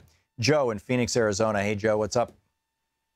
Oh, hi. Yeah, thanks. I agree with about two or three callers ago. You mentioned that we really need to bring some of this education into our schools about the backgrounds of a lot of our leaders. And I really think that's true on our side, too. I mean, if we ignore the fact that Antifa and BAMN are really extreme. BAMN? By any means necessary. Oh, okay. Yeah. Right. If we ignore the fact that these are extreme left-wing hate groups and with ties to the Communist Party, Antifa started in the... Joe, are you really? What Communist Party? Are you denying that Antifa was not started and helped by the Communist Party by Stalin in the 1930s? You really need to learn something. Oh, no, I know. The communists and the fascists in the 1930s were both, equally is probably the wrong word, but, were both given credible platforms because the world did not know, how destructive communism would be the way that it played out in the Soviet Union. And the world didn't know how destructive fascism would be the way it played out in Germany and Japan and Spain and Italy. We now know that. But you're saying that the modern day Antifa's folks are associated with communists. What communists? If you don't want to let me make my point, that's fine. It's your show. But, you can filibuster if you wish. Well, I just asked you a question, Joe. The communist, the movement is... Antifa's history is that. Antifa's... No, there were Joe, there were people associated with communists, there were people associated with Democrats, with Republicans. No, I'm not buying that, and I'm not acknowledging that at all. If you don't want to be challenged, I understand that because you're afraid you can't debate honestly. Joe, if I didn't want to be challenged, you wouldn't be on the air. But you're not letting me talk. All right, I'm not going to let you talk. Maria in Evanston, Illinois. We got 30 seconds, Maria. Real quick point, please. Did you hear that a Democratic senator was offered a cabinet post in Trump's administration, and a Republican governor will appoint a Republican senator in the place? So that's really trouble for the... I heard a rumor about that around Joe Manchin. I don't know if it's true or not. Okay. I just wanted to know. Yeah. And last week you were asking which would be worse, Pence or Trump as president. Right. And when I heard Pence say that he would not negotiate with North Korea when that was all getting crazier and crazier last week, that was horrible. They're both really, really bad for the United States. Maria, thank you for the call. And thank you for getting it all within that 30 seconds. That was great. I appreciate it. Thanks so much for being with us today. We'll be back tomorrow. In the meantime, don't forget democracy is not a spectator sport. It does require all of us. Now more than ever. All hands on deck. Get out there, get active, tag your end.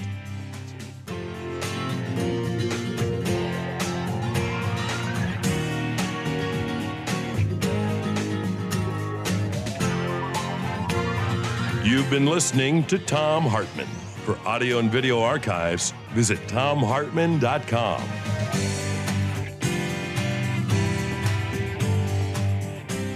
The Thom Hartmann Program is brought to you in part by the Aiden Forecast, an investment newsletter with weekly updates of leading market indicators and a monthly deep dive into what the details of the economy and the markets mean for investors and retirees. On the web at aidenmarkets.com. Wines have some of the highest pesticide levels in our food chain. This hour brought to you by ecowine.com. Pesticide-free wines, organic wines, imported from France by the Organic Wine Company, ecowine.com. Hartmann Program is brought to you in part by Super Beets. Super Beets are sourced from non-GMO beets, and they're packed with dietary nitrates, helping to produce nitric oxide for more energy, stamina, and support for healthy blood pressure levels naturally. For more information, call 800-223-8242 or visit tomsbeets.com.